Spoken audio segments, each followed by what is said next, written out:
praise to the Most High YAHAWAH. Welcome, brothers and sisters. If you can see me, that is because I am getting a little bit ready.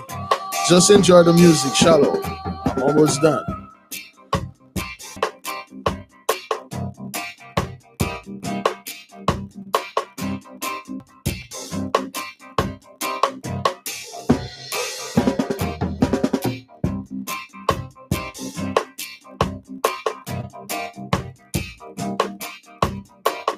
Shalom, brothers and sisters. Welcome. Thank you for joining us.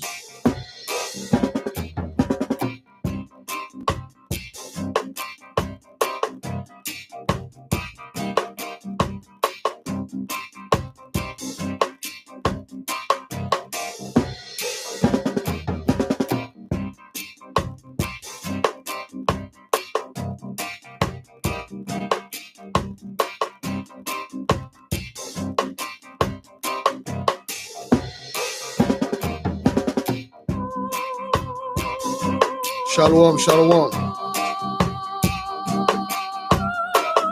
You wanna say hi, Yaya? Yeah, come say hi.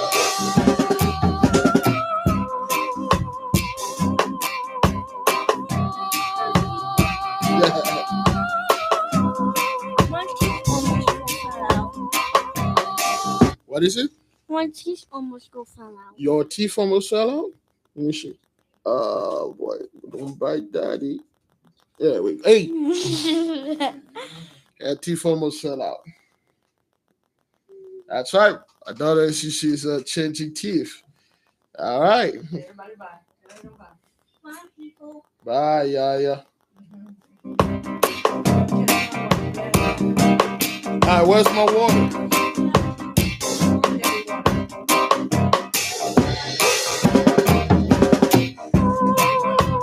Welcome, brothers and sisters. Welcome.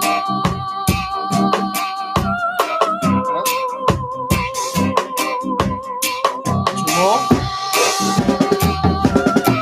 Well, you can change it now.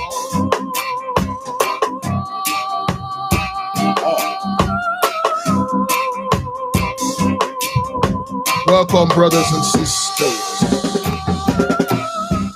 Thank you for being here with us. We are about to discuss the throne of David, Saul, treachery, and the power of music. Thank you, sir. Oh, that's not that much. You know what? Oof. Yeah, you can throw this away. And then I pour this in there and feel that. Put it like half and then put it back in the freezer. So by the time in like an hour, it should be good. Right? Welcome, brothers and sisters. The power of music. You're going to learn the power of music, brothers. It is good to play some good music. Yes, sir. Yeah. All praise to YAHAWAH, the throne of David. All praise to YAHAWAH. Brothers and sisters, there are so much in this. Woo. We are going to study this book. There's so much germ in there, man. So much precious stone that people are going to learn. So much knowledge that they hide and we're going to learn. It's gonna be a long time. 1 hour, 2 hours, 3 hours. No matter what it takes, we are going to read this book. Brothers and sisters, lately the most I've been beaming idea in my head. I've been thinking about a lot of stuff, things I want to do for the nation. Yeah, I've been thinking about doing for things for the Most High, the first thing. All right, brothers and sisters, welcome. Well, that thing was still on, so that's what I could have heard it. Brothers, welcome in. This is beautiful. We are about to. Let me see. All right. Yeah. I see. Thank you, sweetie. I see the Dabu 7 is losing his freaking mind. He think this is a game somehow. The elites is like, oh, people are fighting back. Get out of here, man. You ain't gonna fight back. You being evicted of our land. Shalom, brothers. Mm, thank you for being here. Thank you for being with us. I could never get this thing right. Brothers and sisters, welcome. It is good. It is good, brethren. Let us begin, brothers and sisters. Let us begin. Again, thank you. Welcome.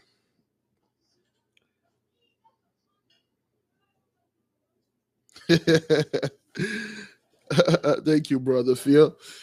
Thank you, brothers and sisters, for everybody that here with us. We're about to study the Throne of David, brothers and sisters, letter 9. This is gonna be a big one. This is going to be, when I read this part, brothers, it confirmed a lot of things that I had in my mind, brothers and sisters. And I have something that is so big in my mind, and I think like I'd say like the Mosai, why are you beaming this in my head? Why is it that you already beamed 4 ideas in my head, yet now you're beaming this one? So far, this one is the most exciting one that I have. But until we are into this fast, brothers and sisters, I can't tell you anything yet. There's a lot of things that we have to do, brothers. We have a lot of stuff, good stuff. The most I want us to do, but again, like I said, I'm a very arrogant and selfish man, and I'm a bastard, and I'm a scumbag. And the most I say, you can't be like that. Share with the nation. Let the nation know. You can't go on this by yourself. If some of them want to participate, they will participate. The rest can just stay in the background and watch.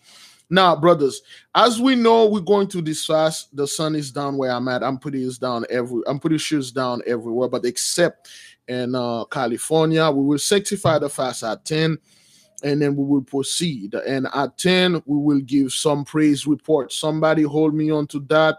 Sanctify the fast at 10 and give the praise report. We have some pretty good testimony, brothers and sisters. All prayers are working. Yes, sir. All prayers are working. Okay. All right. So, and I have this problem, brothers. A lot of you have that problem when you were raised or when you were around a bunch of dumbasses. And I say this to insult whoever that is listening. When you're when you're around a bunch of unlearned and dumbass people, you become selfish. You don't want to share, because if you do share with them, they will make fun to you. They will make fun of you, and they will ridicule you because they don't understand what that is. Okay, so you take that as an habit now that you're around like people that are learned and people that share the same mindset that you have, and you have the tendency to hold on to that. So when I was around those jackasses, dumbasses, they don't understand anything. And instead of them trying to understand stuff, they try to make fun of you. Now that I'm around people that have the same mindset with me, when I'm reading a book, everybody's happy. We're all laughing. Brothers say yes, brothers say no. Some agree, some disagree. Yes, brothers. Instead of people like making fun of you, like this guy always try to read a book and stuff. Put the book down, watch some football game. It's all, when you're around people that have the same mindset, it's good. However, brothers and sisters, full disclaimers, full disclosure. Again, brothers, me myself, as I said, I don't go up against any brother's loin, whether they're in the camp or whether they are alone, that make a lesson. If a brother out there, a sister out there make a lesson, beloved, it doesn't sit well with you. You don't have to make a video going against this brother. If you don't have anything to add, anything positive, don't say anything at all. Let the Mosai deal with it. The Mosai have a lot of us out there. Each of us have certain specific duties, specific job. One brother, his job is to actually talk to the angels. As you will find, some other brothers' job is pray with the people, laugh with them. Other brothers is out there bringing the lordship of the house of Israel. Another brother's out there gathering all the information and distribute it to the nation. A sister's out there reading the stars. Another sister's out there explaining to you what happened during slavery. Who are those people? Everybody have a task, brothers. Everybody has something else to say. Now, we are going to read things from this book, brothers and sisters. If you disagree, that is fine.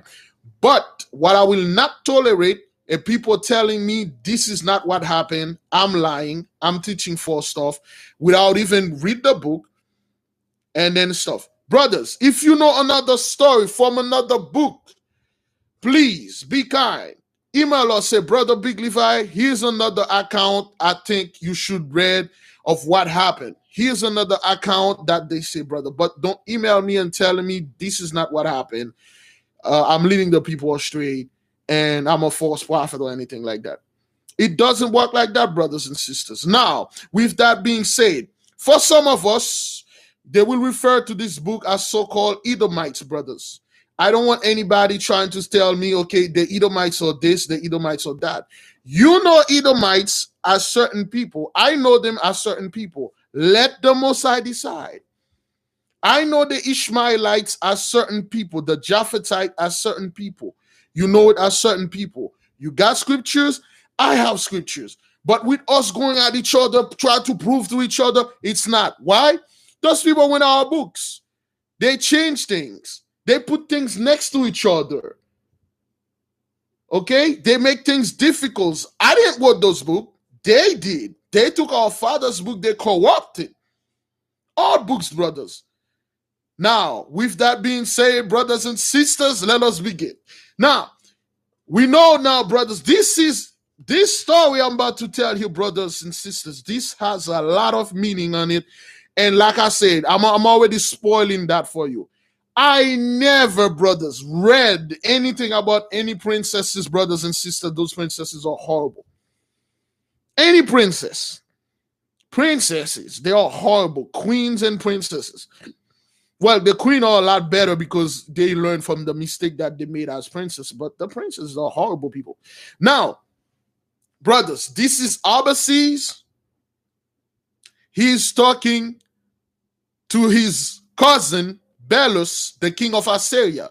So Abbasis is the ambassador. So this is the letter he wrote, brothers. Your Majesty, I am tonight encamped by the well of the Oath and Palm Grove opposite the gate of the southern border city of Judea. So he's still in the lane. All right? Watch this. Pay attention. This is what he said, brother. He said, by this well, 1,000 years ago, Abimelech, a king of Gerar, and Abraham, the father of Hebrews, made the covenant of amity. Define this word, brothers. Amity. Define this word, brother.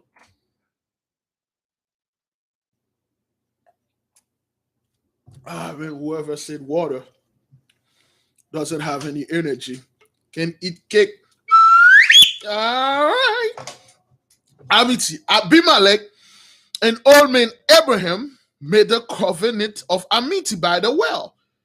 Kindness, peace, friendship. Let be peace between us, the descendant of Abimelech and the descendant of Abraham. They made a covenant, brothers. Amity.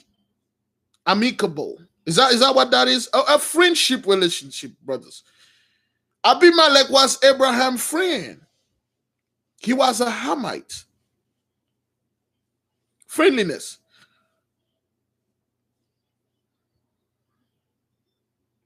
Remember, when long story short, Abimelech take Abraham's wife, the Most High came and threatened Abimelech, man. The Most High came out, Abimelech said, what? You put your hand in my women? I'm going to, you nothing but a dead man. Abimelech jumped out of the dream. The angel beat the spirit out of Abimelech. The plagues come upon Abimelech heavy, and he had to give Sarah back. Ever since Abimelech, he become a Hebrew. Abimelech he become Abraham's best friend. Woo, all praises to the Most High. That guy don't play, man. The Most High don't play, man. The Most High, well, you put your hand on my side, right? Ever since brothers Abimelech made peace with Abraham, those are like the Gentiles, the father, the heathens, the father one in, the peaceful one, the one that make peace with us and peace with our father.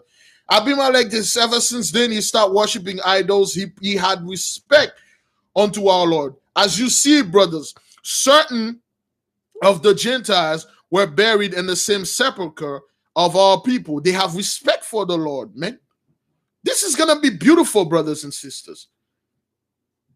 Us working together when the kingdom come, this is going to be beautiful. But the unyielding, unrepentant scumbags out there going to get it. Oh boy. I'm already drinking too much water. Now, Abba sees he was at the well. And here at this fountain, the ancient Chaldee used to water his thousands of camels, tents, thousands of sheep and stuff. They know Abraham as a Chaldean. They know Abraham as a Syrian.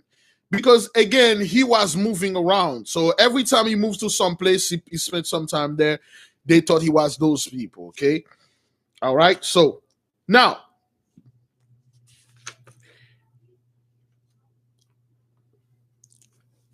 that is Abbasis talking to Abimelech, brothers, okay? Now, Abbasis said he's talking to Jonathan.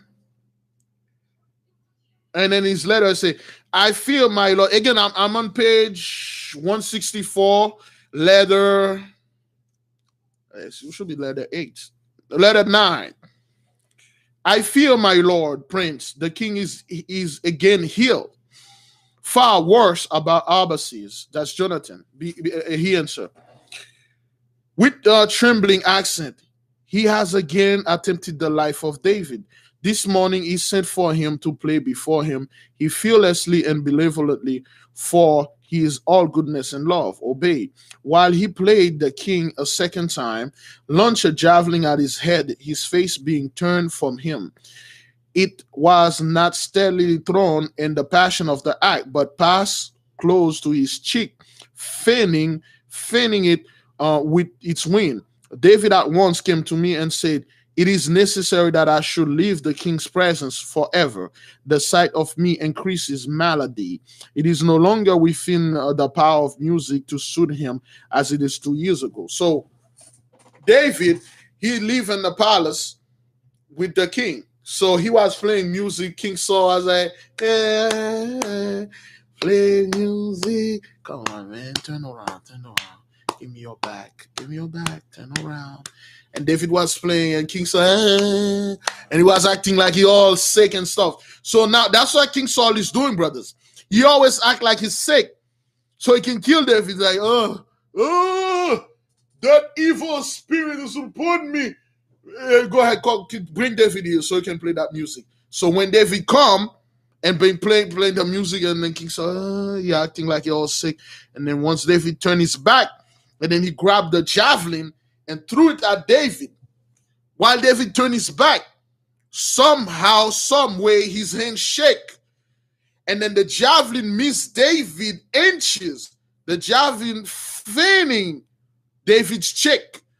You know, side of the mouth. The javelin passed like right next to his cheek in behalf and hit the wall. And then he looked at the king and then saw like, I got you one day, I got you, but not today, man, come back tomorrow. So David ran and went to Jonathan, and he told Jonathan, listen, man, I need to get the hell out of here. I can't stay here because he's going to kill me. The music is not working the way it used to work 2 years ago. Your father is beyond repair. Again, brothers and sisters, Saul is not that sick. He's using the pretext of being sick so he can kill David. It is necessary that I should leave the world. I already read that. Nay, that's Jonathan. Nay, go not away, sons of Jesse. I mean, not to slay thee. That's Saul. That's Saul. You see this? Woo! Woo! Brothers, if this is not the definition of narcissist, I don't know what that is. Nay, go not away, sons of Jesse. I meant not to slay thee. I will no more test thy courage with making thee a mark for my javelin. The mood is gone. How is it thou hast not asked my daughter yet? The order of the talents of gold and silver at thy request, and thou refused them. I said to thy venerable father, wilt thou have my elder daughter Merab to wife, young man? Even I promised to Victor over Goliath of Gath, I will give her to thee to wife according to my kingly oath of the plain of Nela. Nay, your majesty, I am but a shepherd, replied David modestly. Who am I that I should be son-in-law to the king? Now, this is what it is, brothers, when you're dealing with a freaking psychopath. Saul was a narcissist, psychopath, sociopath, everything and in between. So like David, like, yo, I can't stay here, man. I gotta get the hell out of this. I said, wait, don't go. Come on, my Negro, man. I wasn't trying to kill you. I was testing your courage. I was testing how strong you are. That's why I keep launching those javelin after your ass. I'm just testing your courage. Come. Listen, David. Oh, you're my son. Come close. David, I'm not gonna kill you, man. I'm testing your strength. Wait, how is it that you never asked me for my daughter that I give to you with that kingly oath? You know, Michal.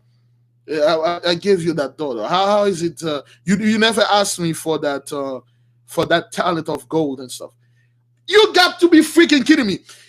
Brother, remember, he was the one who said, David, you will not marry my daughter. You will not do this. I'll take that money from you, and then I'll take you're not the captain of 10,000 now. You're the only captain of 1,000.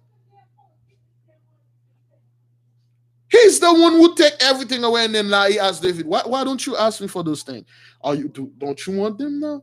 What's going on here, man? You don't want this anymore? And David like, are you kidding me, man? You took everything.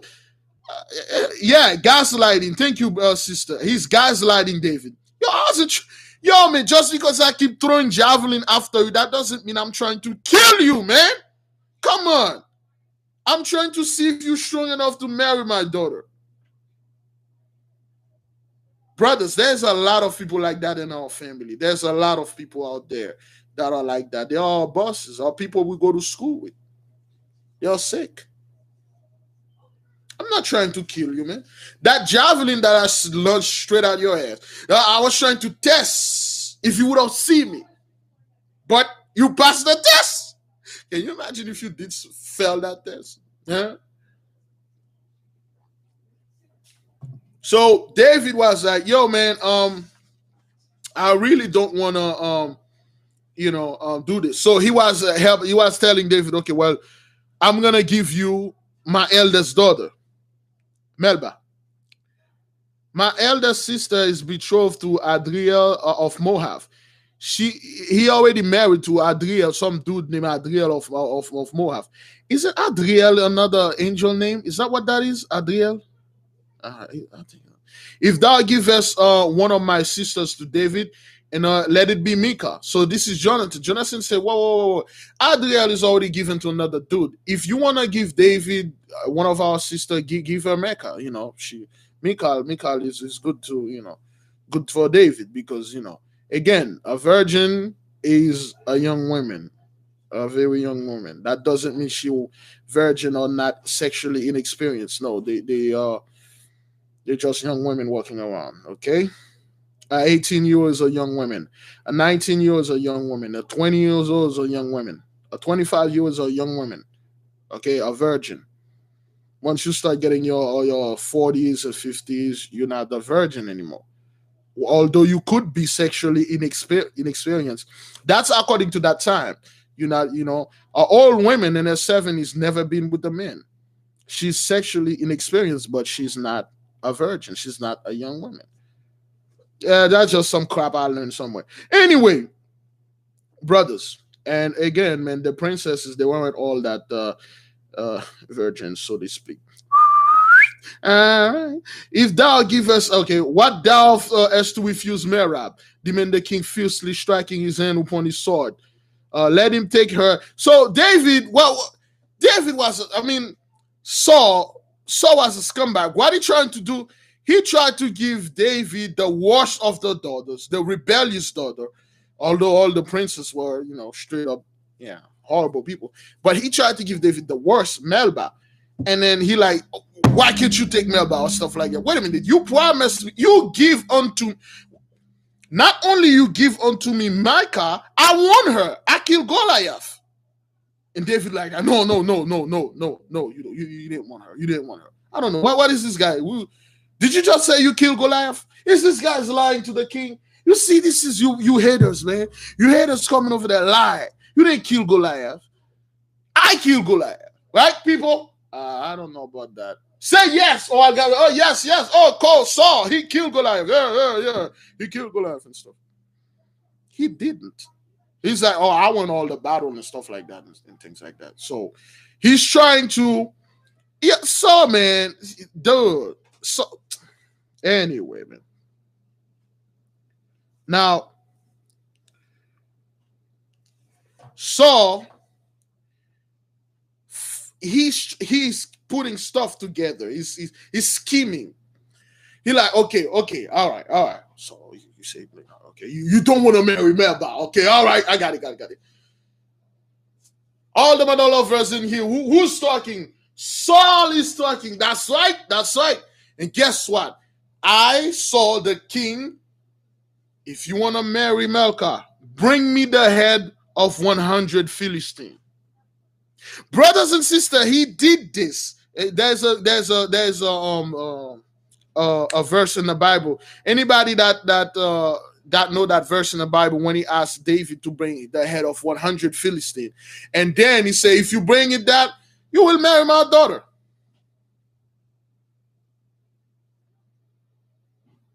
He said, "Bring me the head of 100 Philistines, and I'll let you marry Micah." David was like, "Okay, fine, whatever, man." Say, yeah, what's up? I say this in front of everybody, right? Ain't that right? And then David go ahead, and then he got her 100 dudes. Oh, foreskin? Is that what that was?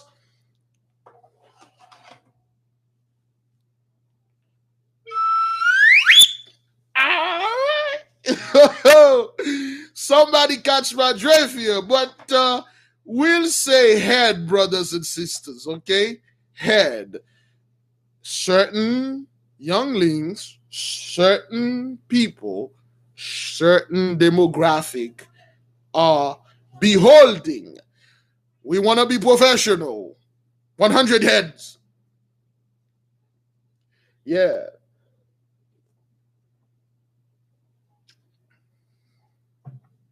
All right. So now Saul sending David to this task because he know David's going to die. That's how much of a scumbag this guy. He sent David for David to die. He said, "Go get me 100 heads of Philistine, and I will give you my daughter Micah." Brothers and sisters, if you know the verse, put it in there, brothers. Samuel 18:25. Again, when you folks are put the whole thing so I can read it. I'm not too Bible savvy.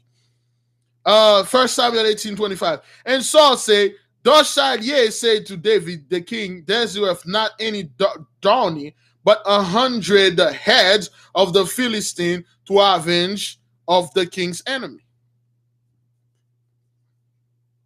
Brothers, he said this so he can have David killed.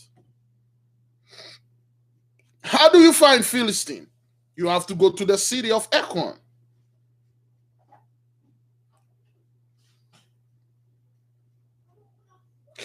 Now, David went to Ekron. He went by himself. And he come up on the gate. He say, yo, this is David. I'm the shepherd of Bethlehem, and I'm here to kicking ass and taking name.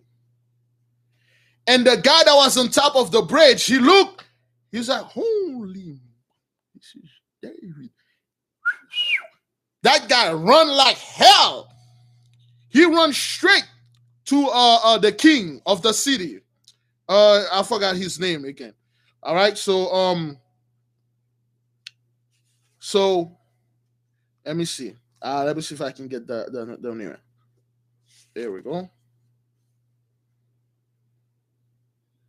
Yeah, he went straight to the king, and then he came into the king. He said, the king Malik. Malik was the armor bearer. He went and over there and said, he went to the king, the king of the city. Said, David the slinger. That's how they call David. Say, David the slinger and champion who slew my master standeth over against the gate and challenged all the garrison. So this giant, the king, where's that dude name, man? They had his name over there. Somebody put the name of that dude. They didn't put the name. When the governor looked from his battlement and saw only one young man, an armor standing alone, and he said with contempt, is it by such a stripling the Lord of Gath was overthrown? I will go down and take this pretty boy head and hang it above my gate. The tall Philistine lord then issued from his portal and advanced swords in hand to slay David. When he discharged a spear and transfixed his heart so that he fell dead. Thereupon David ran and smote off his head and lift up his head, and then and stuff like that. Lift up his head and kill him. Let me see. 100 signal. Okay, lift up his head and lifting up a signal. His 100 men appear and follow him, sword in hand, and to the gate of the Philistine. Lord, that left wide open with the portcullis up and the drawbridge down. So David come out, he challenged him, say, yo, I'm David, mother lovers. You know, I'm coming over here to do two things. Play my harp and then kicking asses, man. What's up with y'all? So that guy ran and then go tell the tall dude, and then one of the giant came in with a sword in his hand, and then in a spear. I believe right here they make the translation, so it's like they say, it's very weird. This is what they say. They say, the tall Philistine lord then issued from his portal and advanced sword in hand to slay David. When he discharged a spear and transfixed his heart so that he fell dead. Thereupon David ran and smote off his head and lifted up a signal. I'm not quite sure who threw that spear. Is it David that threw that spear and then the spear hit him in the heart and then he fell and then David cut off his head? Or he threw the spear at David, then he missed and then David run and cut off his head? They made it very weird here. I'm not quite sure what that is, brothers. But I said, he said, the tall Philistine lord then issued from his portal and advanced sword in hand to slay David. When he discharged a spear and transfixed his heart so that he fell dead. Thereupon David ran and smote off his head. Anyway, David just run. David used the ley line and took off so fast. Oh, he threw it at David? Okay, well, he threw a spear at David and then he missed. David used the knowledge of the ley line. Okay, this is page 173.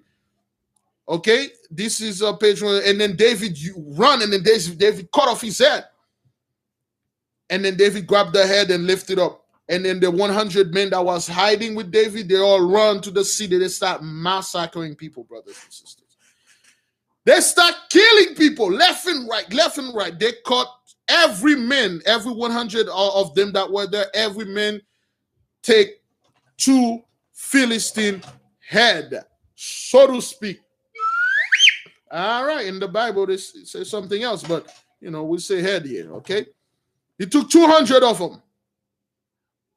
Page 173. In other books, it could be page 285. Every man, 100 men every man take 2 head. And then David said, wait, stop. That's enough. Take everything else, and then we're out of here.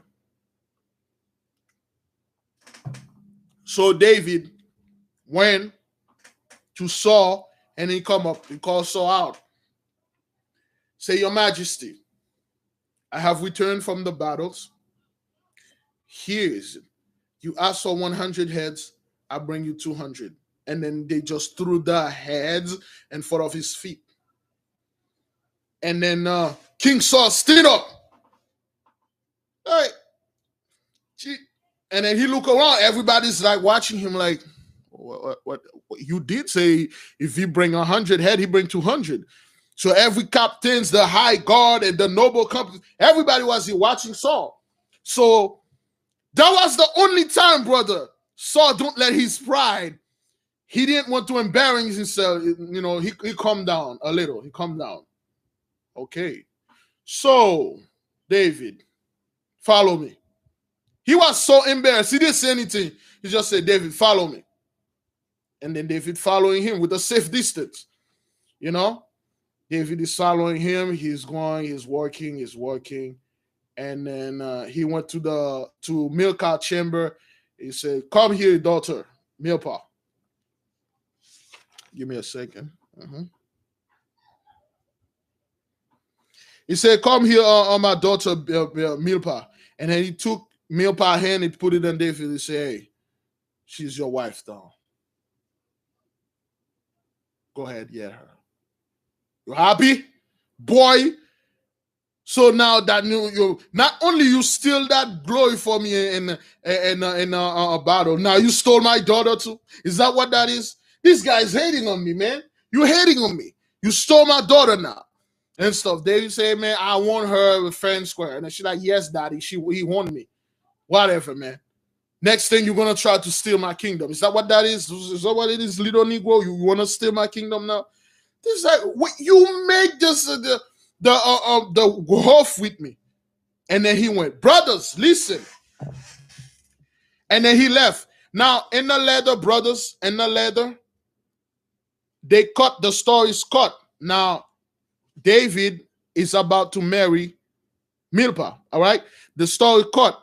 Now because Abbasis was written this to the king of Assyria, he was going to go in Egypt to go get that princess Zailah to marry the king of Assyria. He was going to ask her a hand for the king, his cousin. So he went to Egypt. Give me a second. Let me get I'm gonna tell this story. So there you go. Okay.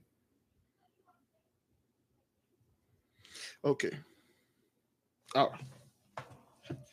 We'll stop right here. Brothers, this story that I'm about to tell, it is well known.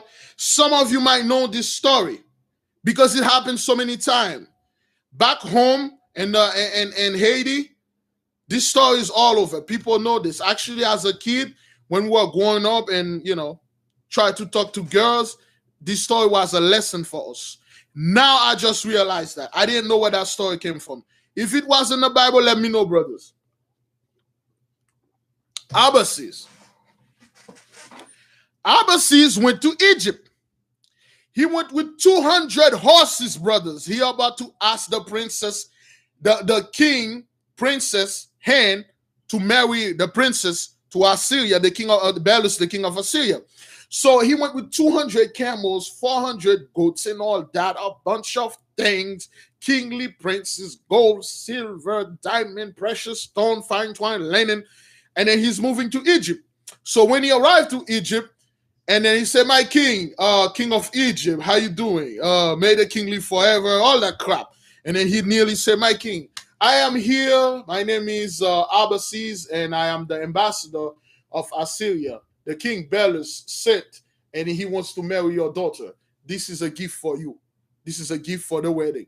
And the king happy. The king was like, yeah, but the king only had one daughter, brothers. Oh, that's his only daughter, Zailah. Now, brothers, understand this. There's another mysterious character. Just like another mysterious man came up to Jonathan and said, Jonathan, your father is healed, right? You know what you need to do? Play music for him.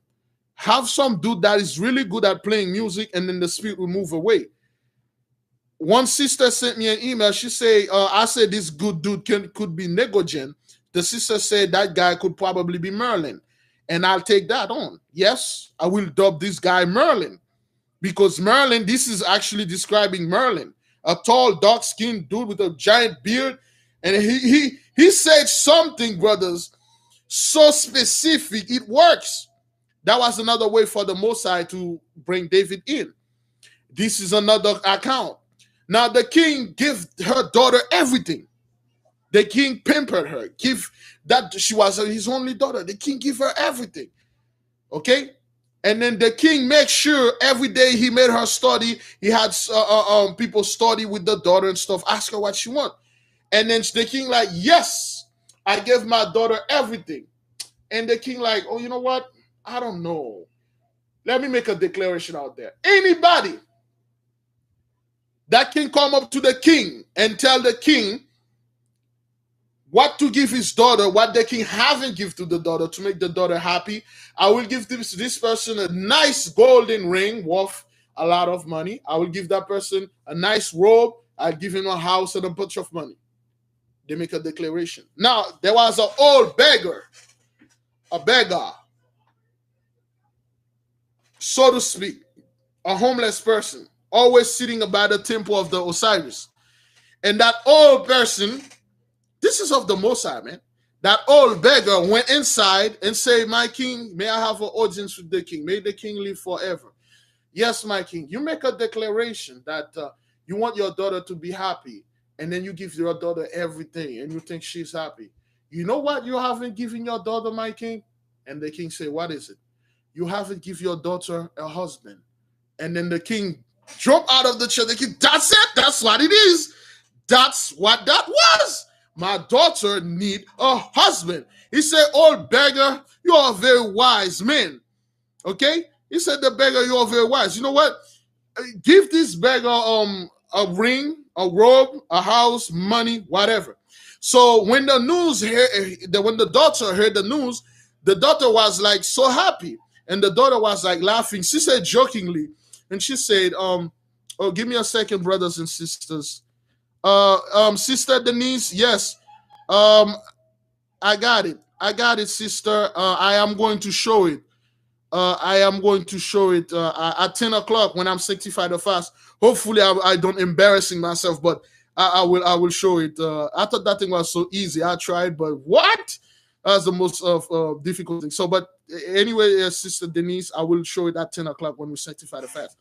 So the daughter was jokingly talking, and the daughter said, the daughter was laughing with her friends, her maid, and she said, wow, that beggar is actually smarter than my dad. And there's a laugh. One snitch heard that. One snitch. Thank you, sister. One snitch. One snitch heard that. You know what that snitch does? He went straight to the king. He told the king,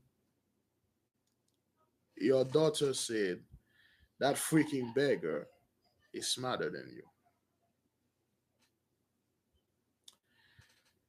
The king didn't like that. He didn't take it as a joke. The king took it very seriously. The king didn't like that. Now, that's like that's like after the story after happened after. But before that, when Belus came in, he said, "Your great king, my cousin Belus from Assyria, asked for your daughter's name, and he sent me to give you all those crap, and then so I can get the hell out of my way. So what say you?" The king said, "Of course, I will marry the king of Belus to my daughter. Come, let us meet my daughter." And then the Belus came in, he meet the princess, and then he saw the princess. He nearly said, "Good morning, beloved fair maidens. My name is Arbaces. I am an ambassador of Assyria, and I just came here to ask you the hand on the behalf of my cousin Belus." And then the princess said, "Rise then." Said, "There's a tradition before you do any of this crap. The princess have to ask you 1,001 question." So Belus sit at the table. The princess sit at another table, very far, and a group of people, they give him a kingly, they give Abbas is a kingly welcome. Food, music, festival, people are doing things with fire and stuff like that. And then the princess just sit there and then asking 1,001 question. And again, brothers and sisters, and you cannot ask one person, question 1,001 question in one night, brothers. You'll need some time to ask 1,001 question. That was the rule back then. Well, they don't do this crap like that right now. Okay, right now it's all about like, you have that money for the marriage, and the house, the car, the clothes, the shopping money. Oh hell, let's marry. Not like that. So he spent at least about a month and a half asking Belus question about the king, and the king and asking Abbas's question about Belus, the king, his cousin. So Belus, Abbas keep telling her and stuff like that. Something happened. Something moved upon this princess. The princess start having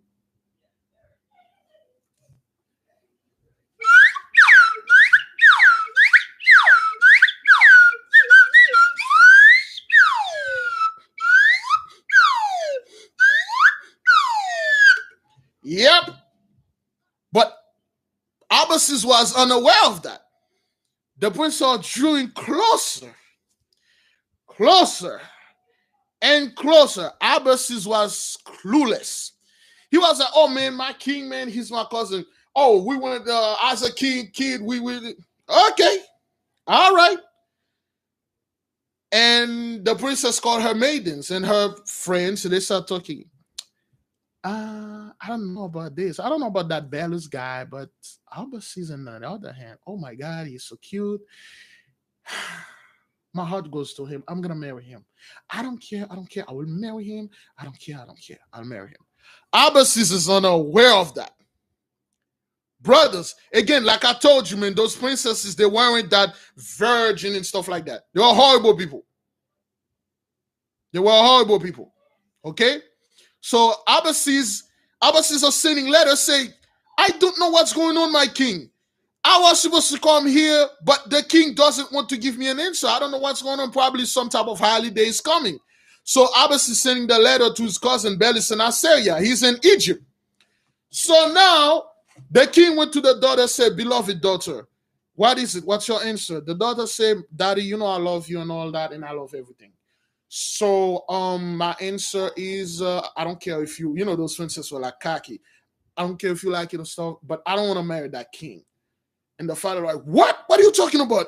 The king, if we marry this king, we'll have a great alliance with." I said, "I don't care. I don't love that king. How can I marry somebody that I don't even see, I don't even meet? I want to marry that guy." I said, "Which guy?" "I wanted to marry Abbasis, the ambassador."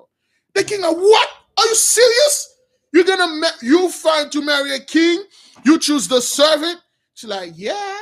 What's up? I don't want to marry him. I don't know that guy." "Oh, Abbasis is so cute. He's so charming. He's so handsome." And that other king, I don't know, he sounds like a brute. And then he could be ugly. What if I go over there and then he turn out to be, it's like he's brute, and then his face turn out to be, ugly and stuff like that, and then he look like Big Levi. and I don't want to marry him. I want to marry Abbasis and all that nonsense and stuff. And then the father's like, oh, you got to be kidding me.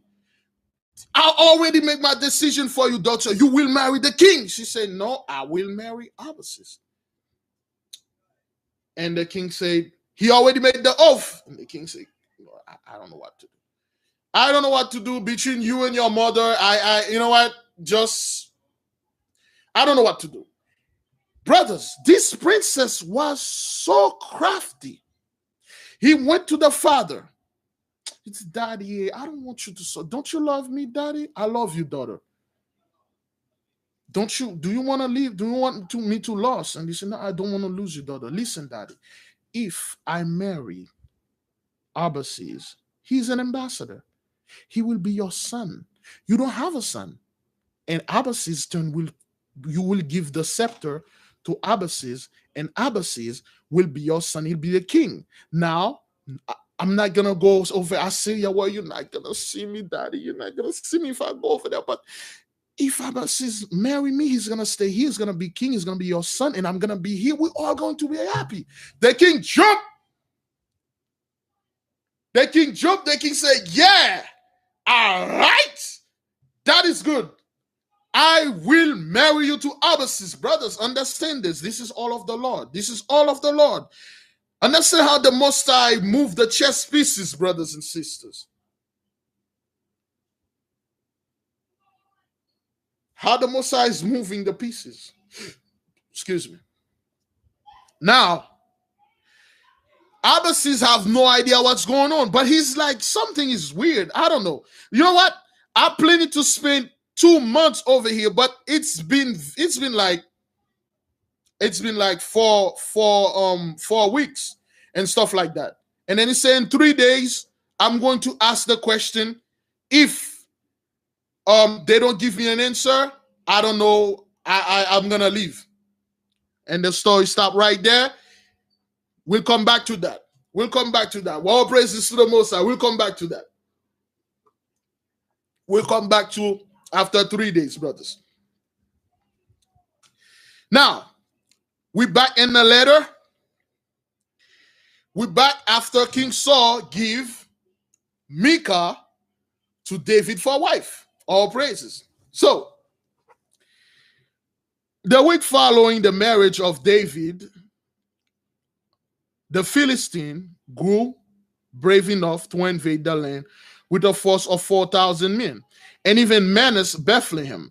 They were emboldened to this because they were aware of Hebrew laws and dreamed that newly married men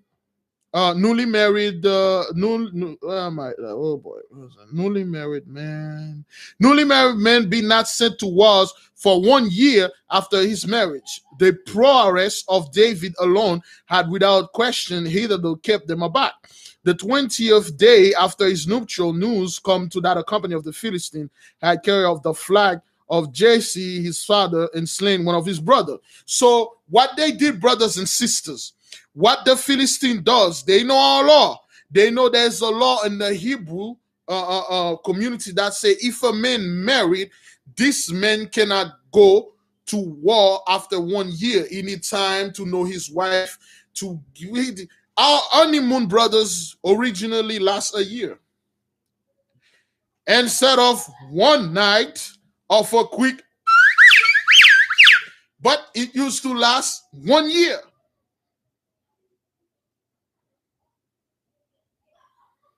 Now, a honeymoon barely can last a night.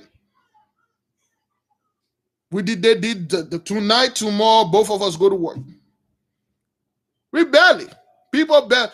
Which one of you, your honeymoon lasts a year? Please, brothers and sisters, tell me, which one of you, your honeymoon lasts a year? Oh, hell no. 1 night honeymoon, honey, I'm going to work, so am I. The bills gotta pay. We know this. Yeah. But in the Hebrew law, it's in the law, brothers. If a man, you're married, you have to stay home. It's in the book of Exodus or Numbers or something like that. You have to stay home with your wife, enjoy each other for a year. Go on vacation, Go see the people. Go over here, go over there. A year, brothers. 365 days. Not right now, brothers. Right now, brothers and sisters. You get married like, honey, quick, preheated that oven. I'm in the shower. I'm going to get back right quick, so I got to bake that cookie. The moment you get out, and then that's it. All right, I see you, honey. I see you at work.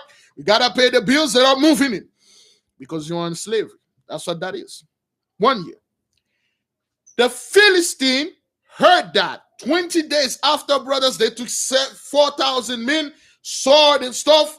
They attacked the city.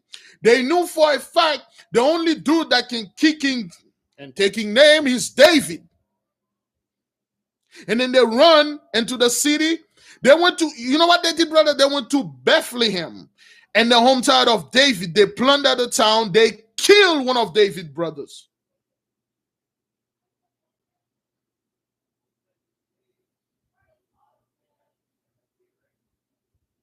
Yeah. They killed one of David's brothers. I'm not quite sure which one they killed because they never mentioned it here. Okay? All right? It could be in the Bible. I forgot. I think I read it somewhere and I forgot. So, and then they took David's father, the whole family, the flag and hostage. They take all the spoil and then they go with it. And then Saul, brothers and sisters. Saul come out of nowhere. Let me read it for you. Some of you will understand when I'm reading this. Hearest thou this war news, cried the king in a tone. I fear of exaltation entering David's womb, where he sat singing a sweet hymn of his own composition to his young wife and myself. So David was in the room enjoying that honeymoon after 20 days. That dude barely enjoying the freaking honeymoon after 20 days.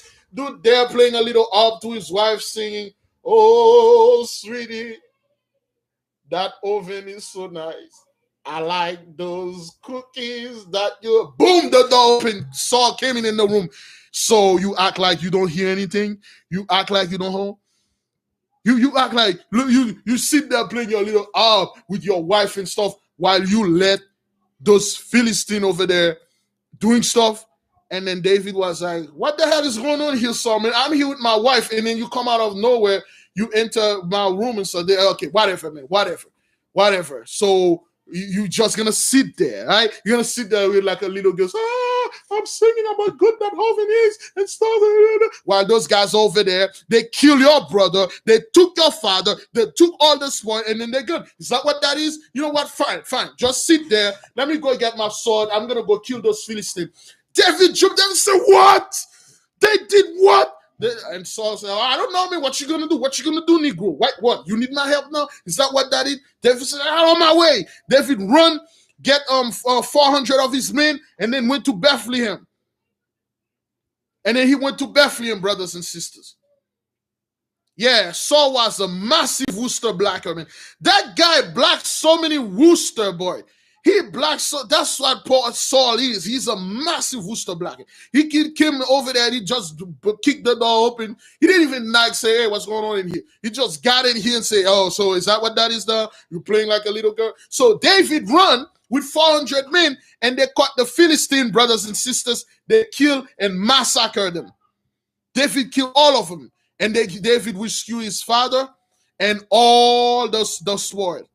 Can somebody tell me what did David do? What did Saul do? See how crafty Saul was, brothers. What did Saul do? What did Saul did to make David did something worse? You'll understand why David had to say, Solomon, I can't build this temple, man. I got too many blood in my hand.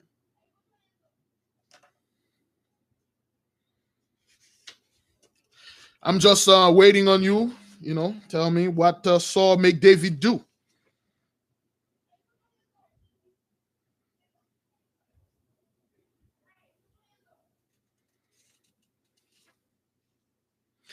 Thank you, Jesse. Thank you, Jesse Green. Thank you, Jesse Green. Thank you so much. Thank you. Thank you. He made David break the law.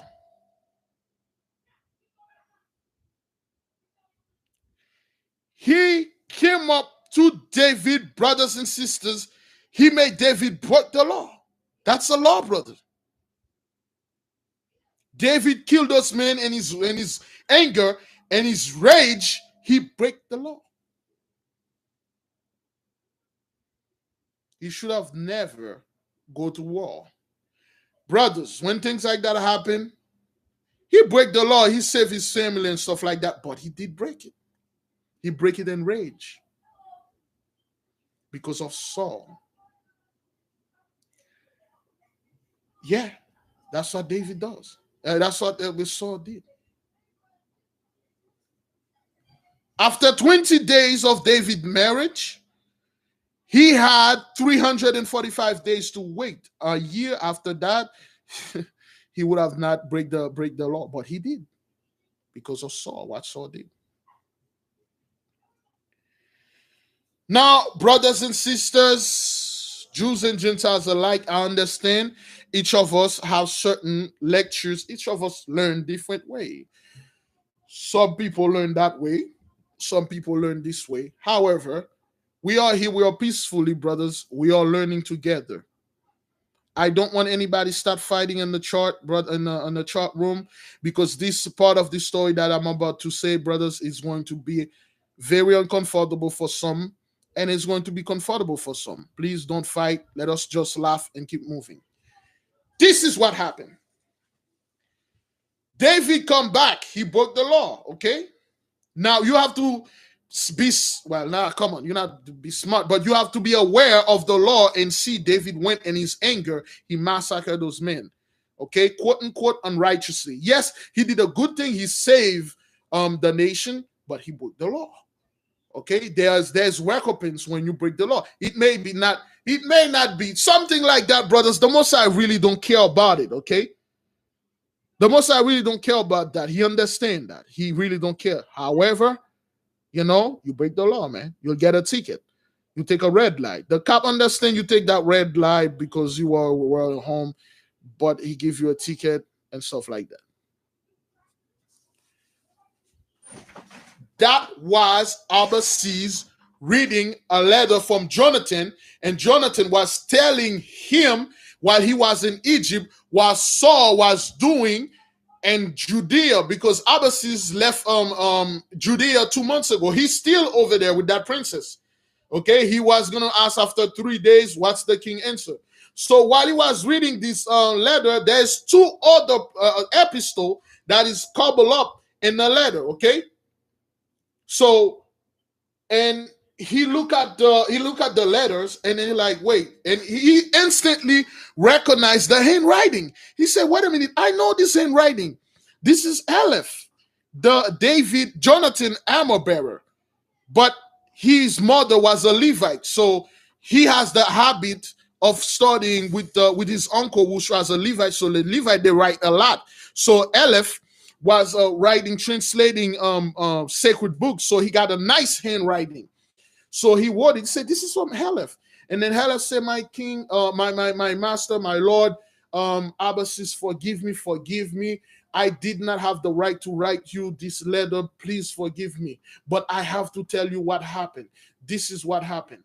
When Jonathan abruptly finished the letter he was writing to Abba's, because something happened. He said, I gotta leave now, and then he handed up the letter, and then he gave it to Aleph. He said, Aleph, go ahead, mail it to Abba's in Egypt. So Aleph, something happened. Jonathan didn't have time to explain. Now Aleph is now explaining what happened, what Saul did.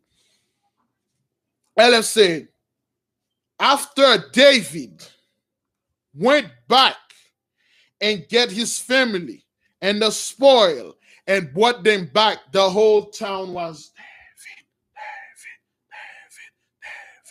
David. Everybody, David is David is good. You know what? David is a king. He's a king. He's kind of like he's better than certain crazy ass fool. And then Saul heard the thing. Now, brothers, when David come back to the town, David made it so silent. He knew if he come back to the town, brothers and sisters, people will say things and Saul will hear. He come back in secret. There was one man in there. His name was, let me type his name.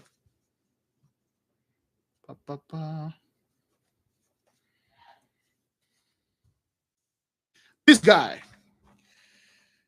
Oh, this guy was a massive scumbag. He was Saul armor bearer.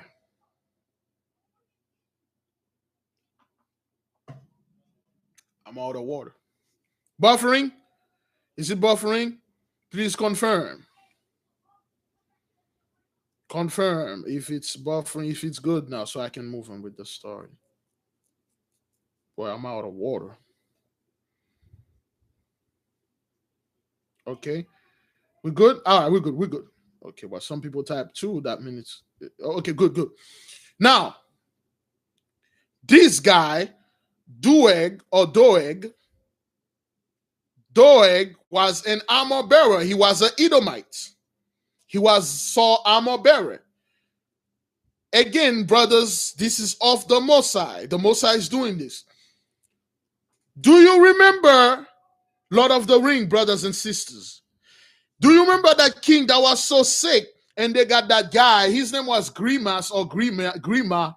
That freaking snake-looking dude, Grima. He always come up in the eye of the king, say, "Those guys are here. They're not your friend," because the king was sick. He's like, "Those guys, they're here to they come here to steal Hish, man. Get rid of these Negroes." That guy. You guys remember that guy? Yeah, Doeg was yes. Wamtung, is that what his name was? Grima? Okay, the king name was Theoden, right? So this is all Saul. This is Theoden and the Lord of the Rings is Saul. Once you start reading this book, you're like, wait, what the hell? This swagger jack everything we have. Ah, damn it, man. This swagger jack everything. Yes, Doeg was a descendant of Esau. He was an Edomite. Yeah, Lord of the Ring, brothers. And you see Grima? Grima was actually Doeg. But that Grima in that book had in that movie has more honor than Grima in this book. Okay, so Doeg come in the eye of the king. My king, great Lord Saul, the greatest king that ever lived, the Most High of this earth. You, King Saul, will reign forever. But King Saul, you gotta be careful, man. Niggas out there saying hush about you, man. You know what happened? David, he went over there. I don't want to tell you, man. I don't know. I don't think you would be interested. Saul was like, well, no, tell me. What is it? What happened? What happened? People are saying, God, I don't want to talk too loud because Negroes out there watching and hearing. You know what they say about Saul, man? So you know what they say about the great Saul, my boy? Saul, they said you're a coward, man. What? Who said this? I mean, everybody's saying this. You know, David went over there. He killed all those Philistines. He came back. The whole town, man. The whole town is like David, Saul is a master eater of cake. What? They say this? Yeah. People are saying bad stuff about you, man. They'll keep saying David, but no Saul. I was the only God. May that God forgive me. I was the only guy cheering for Saul. Saul, they beat me, you know? And Saul's like, what happened? So, those people, is that what that is? They think David is better than me. They think David, you know what? They say, they're not thinking, they say David is better than you, man. You need to do something about this, Saul. Saul, okay, all right. I'm going to get him. And Saul, what Saul did, brothers? Saul said, hey, the same old. He had a plan. Oh, I'm sick. Go get David. and they go get David. They say, David, the king is sick. Doeg went there. Doeg the Edomite. Doeg or Doeg. Say, David, the king need you. They're like, why are you rubbing on him? I don't know, man. It's just cold out there. Just holding my hand and stuff. But the king sent for you. Take your harp only. Don't take no shield, no armor. The king needs you. So David went to see Saul. And then he said, David, man, I'm sick, man. That dark spirit is zombing me. Can you come 5 feet closer and play a little music for me? The same old plan. The same old fair plan. Yet he called David, can you come closer and then play a little music, for your old man Saul. David said, okay, yeah, but well, and every time I come here trying to play that music and you keep slowing javelin, throwing javelin at me and stuff and things like that. And come on, man. I already told you all those javelin I was throwing at your ass. I wanted to see if you are strong, if you are courageous, if you are good enough to marry my daughter. Come a little bit closer, like right there. You're good right here. You good. That you are good range right there. All right, then. Go ahead, play. He say, okay, you're not gonna shoot any javelin at me. Say, do you see a javelin here? Do you see a javelin here? But Saul was hiding a spear behind him. He said, there's no javelin here. Stay where you at. And David stay in front of Saul and he's playing. David is playing the harp. Give me a second. Yeah, it's just the same thing, brothers. All right.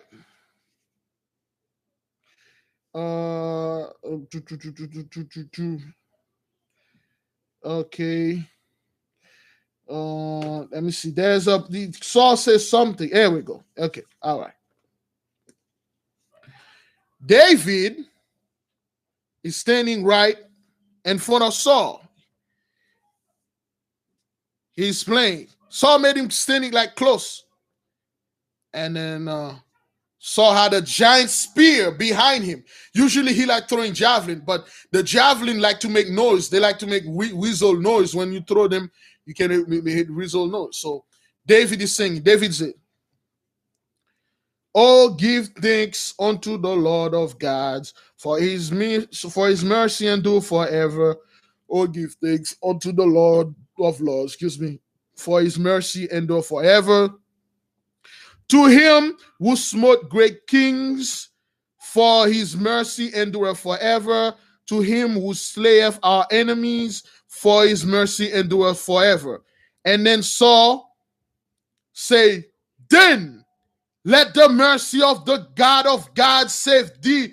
Thou thorn in my side, shadow upon my path, shouted the king. And then rapidly, the moment he said that, he rapidly grabbed the spear, brother, with the lightning strength. With the lightning strength, he threw the spear at David. Boom! A thunder, like a thunder, boom! At David. And he missed, as usual, scum. And then David, I'm going to do the... David used the ley line, slow down the spear, and see the spear coming so slowly.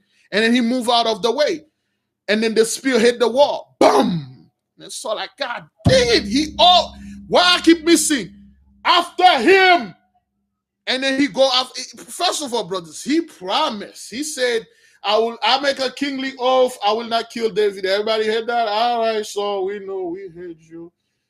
Oh, boy, it's this again. And then now he tried to kill. And then he said, yo, after him, everybody get him in the Doeg was the dude that was in front of the battle. Doeg was the dude that run first. Doeg run after them. Doeg fire an arrow. If it wasn't for Aleph, the dude that's written the letter, and he stepped in with the shield and then he cut the arrow. He said, we made an escape. The escape, brothers and sisters, wasn't easy. The whole troop searching for David, Jonathan, and David, Jonathan, and Aleph. Yeah, they start to hunted David down. And Saul, with the dark spirit upon him, mounted a horse, 400 men. The whole city locked down. They lift up the drawbridge. They put the words out there. Any of you scumbag that harboring David, you will be killed. And Doeg like that was all over and stuff like that. Doeg was pretty bad. And then they're going around, brothers and sisters. They are searching for David, searching. And David was hiding under the city in the sewage system. They go around, and then Saul was like on horses looking for David places. They go to David houses. They could not find David. They go to other places. They could not find David. So now David went to his wife, Micah. So when he got to his wife, he said, baby, I got to get out of here. Saul going to kill me. And then she said, okay, well, and where you going to go? Jonathan said, I know where you can go. Go to Samuel. If you go to Ramah and Samuel, they can't, there's nothing they can do to you. And then he said, but the bridge is up. I can get out of the city. And then Micah said, I'll do something. I'll send for my father. I'll tell him that you here with me, you're sick and you sleeping. Come get you. And then he will load down the bridge, and then you go ahead, go. So Micah, brothers, okay, Micah sent a letter, sent word to his father Saul, and tell Saul David is at the house sleeping sick. What she did, brothers, she took a bunch of clothes and lumped it up and make it look like somebody and cover it with a clothes, and then he make it look like somebody's sleeping. And then when they sent a dude check, he checked. He said, "Yep, David is on the bed."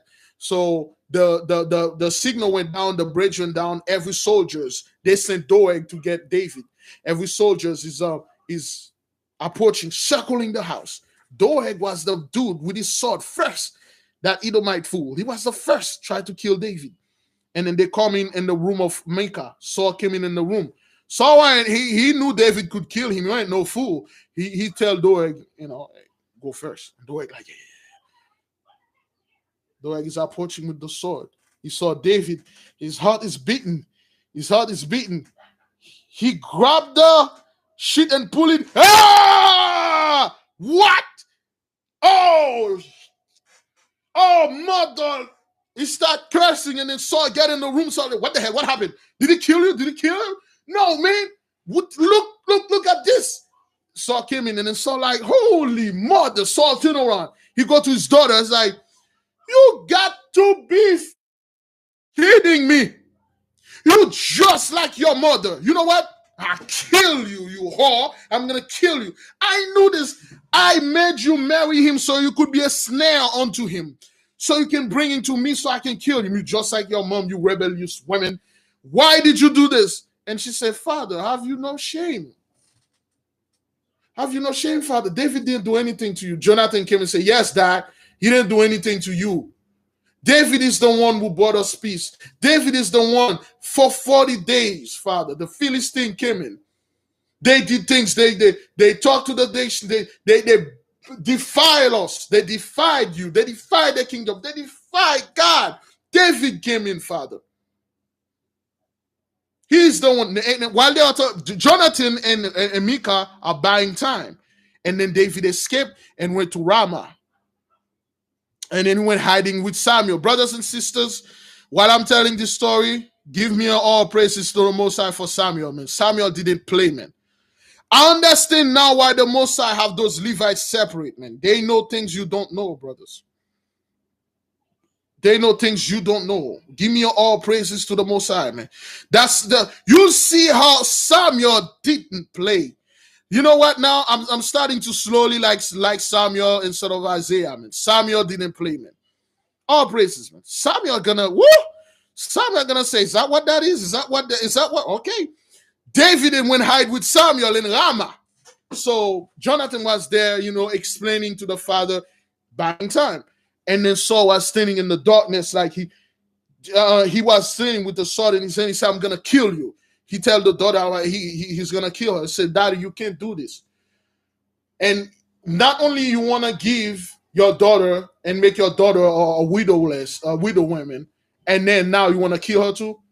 Don't you know it was David who killed Goliath? Don't you know it was David who bought us? Don't you know what's David who bought your kingdom back? Don't you know what's David? Don't you know what? See, this is it. This is it. And Doeg came and Doeg say, you see what I'm saying? You see? Your own son, your majesty, your own son hates you. I don't want to say anything, but people say he loved David more than you. What? What did you say? I don't know. I heard he said he loved David more than you. So, and then Saul turned and he said, you love David more than me? He said, no, father, I love you equally. I love you more than David. Doeg Doeg was cleaning his shield. He's like, that's a lie. That's a lie. Yeah, well, you know it's a lie, Saul. Saul like, it's a lie. You're lying. You love David more than me. Is that what that is? I'm the king and his mother. You're supposed to love your father more. Say, Father, I do love you. And say, do you love David more? Say, I don't love David more, but I love you, and I love David. You cannot love one of us. You have to prove your love to me. You have to prove you love your father more than that fool. And then another snitch came in and then told Saul, David didn't ride. They heard David go hide and no. That's not what happened. Saul told Jonathan, look, the only way you can show your true love for me is by killing David. I, the king, order you to kill David and show your love to me. Doeg told him to do that. Doeg said, the only way, Master Saul, permitted me. I don't want to interrupt between you and your son. If he can kill David, he loves you. If he cannot, he loves David. The king said, that's right. That's what that is. Go over there, kill David. If you can kill David, you love him more than me. Jonathan said, Father, I can't do this. I can't kill my best friend, man. He's like a brother to me, man. You cannot ask me to do this. You cannot ask me. And then he'd start telling Saul all this good stuff, and things like that. And then Saul was like, Saul didn't even listen to him. Saul said, go and kill David. Jonathan took his armor, took a couple hundred men. Let me see how many men he took, okay? Okay, thou deserve also to die, said the king. Nay, forgive me, my father, she cried with touching. Yeah, so, and then she said, Saul said, go ahead, go kill David. Jonathan shake his head. He said, all right then, you are the king. And then he turned on to Michal, the sister, said, you deserve to die also. And Michal kneeled, and Michal said, no, father, forgive me. I'm so sorry. David is so I love him. I don't want to die. I said, well, if you don't want to die, where is David? He said David went to Samuel and Ramah. So that Samuel scumbag son of a whore, he's the one who hiding David now. Well, then I'm gonna take my army. I'm gonna go over there. Well, no, Samuel is too dangerous. I'm not gonna go over there. Doeg, he said, Jonathan, take a couple of men, go over there, kill David, and that fool Samuel, bring me the head. And then they went and Ramah, brothers and sisters. Understand this. You see, give me a second.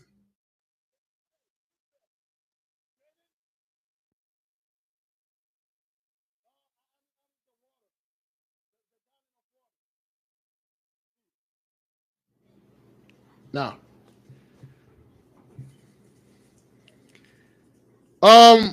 didn't Saul kill Samuel? We'll get to that. I'm not quite sure. No, don't understand this, brothers and sisters. The Most High used evil to destroy evil. He used Doeg to make Saul crazier. Doeg was like this suck-up guy. Everybody have that. A narcissist cannot survive on its own. They need people to compliment them. A narcissist is a psychopath. Okay, a murderer. They need people that tell them, man, hey, man, they're hating on you out there, man. The haters, man. Yo, Big Levi, they're hating on you, man. You need to do something about this, man. Those are the people. That's what happened, brothers.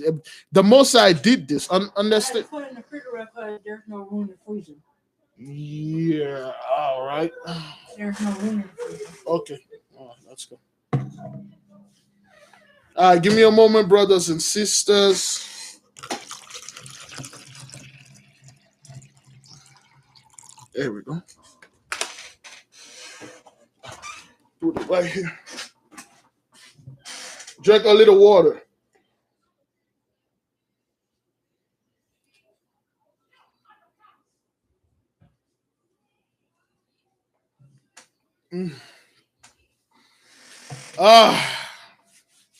Again,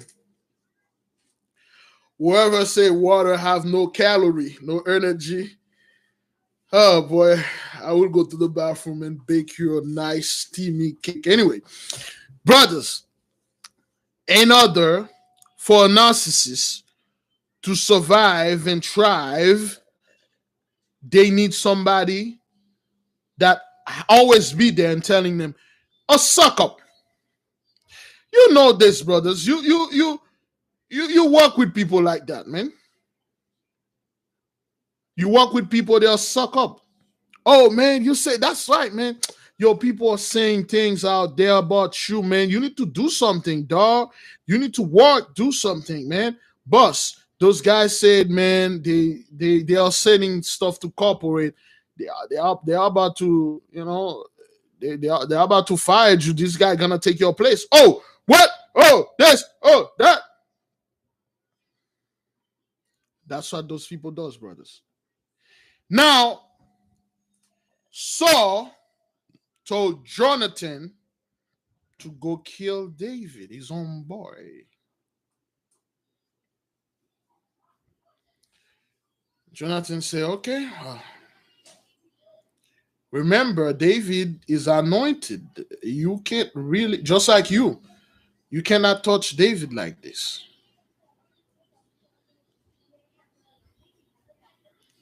Yeah. I hate suck up, man. I despise those people.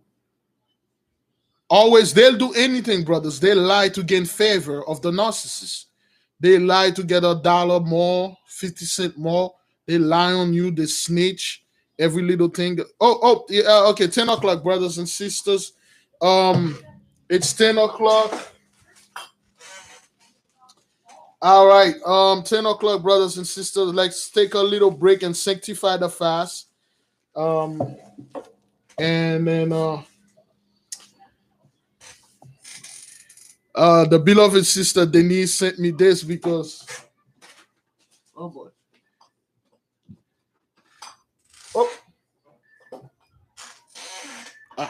jeez, that's my cell phone. Give me a second. Oh, hey.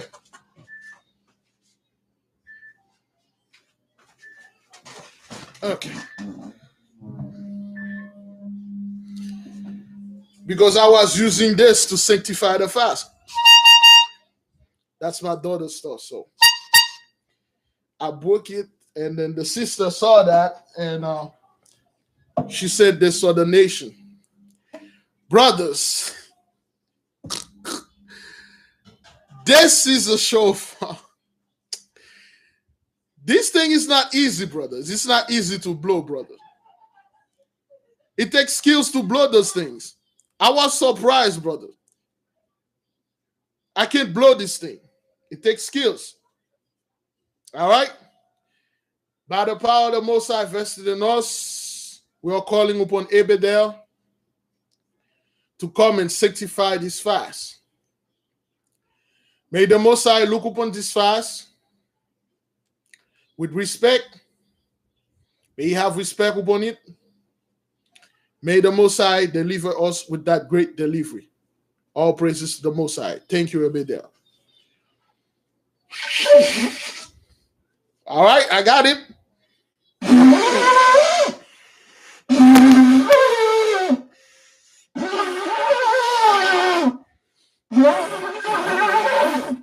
All right, that's the close I can get, brothers. That's a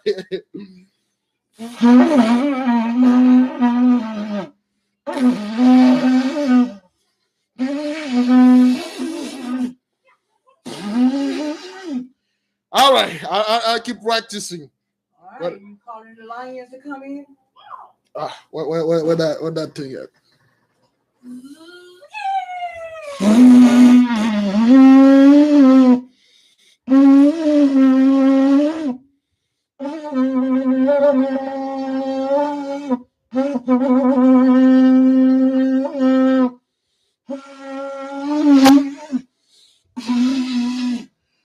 Oh, Come on, come eat your food. all right. Okay. All right. Go get her toe down. All right then. Oh, I got it. All right. Okay. Thank you, sister. All praises to the Most High. Woo!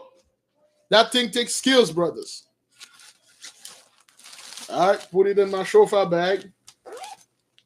All right. I thought that thing was like a trumpet. Brothers. It takes skills, man. It takes skills, man. It takes skills. Now the fast is sanctified, brothers and sisters. Now, yeah, I can blow that thing for H. The Most High is happy, you know. The Most High like to make fun, man. The Most High like to. This is the Most sense of humor. Thank you, the beloved sister Denise, for sending us the shofar for the nation. Now, every time we have the fast, we will sanctify it with the shofar. All right, brothers and sisters, this is some praise report. We are going to do a praise report, brothers. Let me see. Give me a second.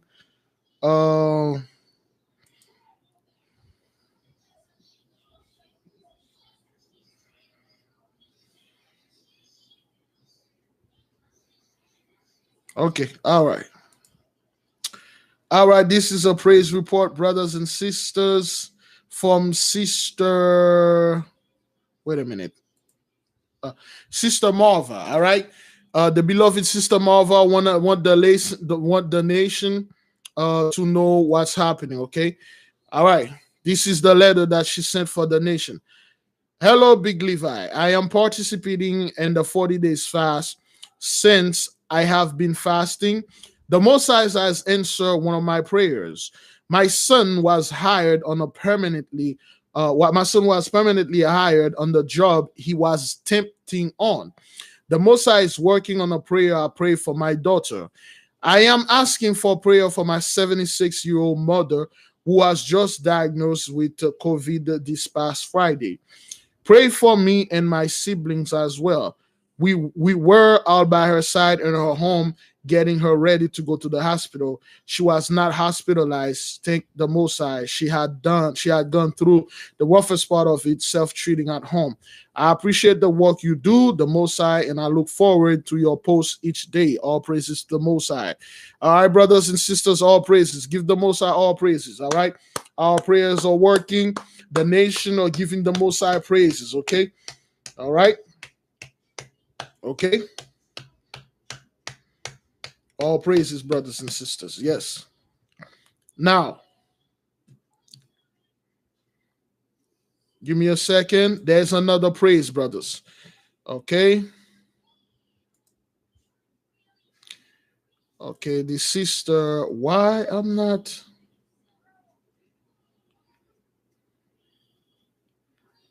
Okay, there's a very good one I have here. Okay.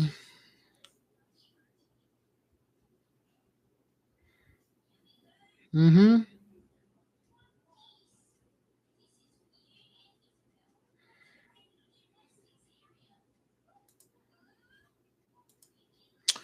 All right. This one from Mary. I don't know why I didn't do this. This is another person that had a dream, brothers and sisters. And that person called me. I interpreted the dream for her. And then the dream was correct. What the Most High showed her in the dream was true. And I told her exactly what the dream was.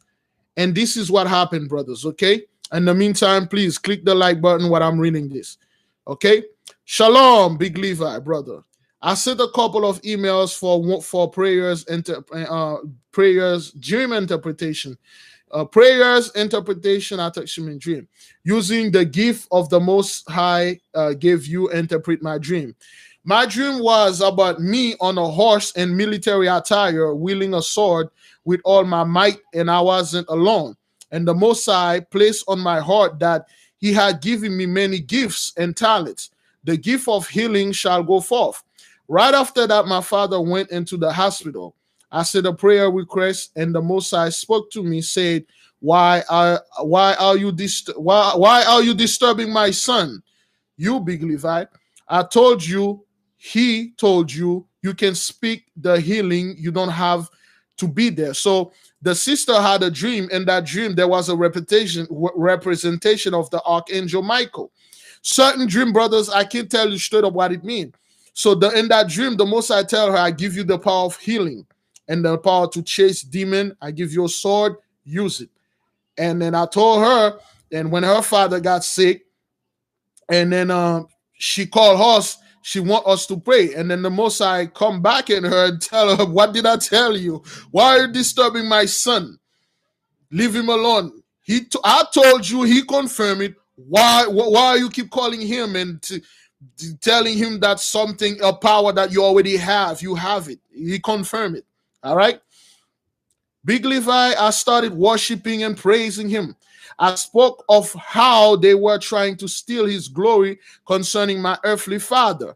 All of a sudden, I could feel this tingling in my hands in a certain parts of my body. I'm assuming, and I probably should have asked the Most High if the tingling was the areas of my father that needed healing.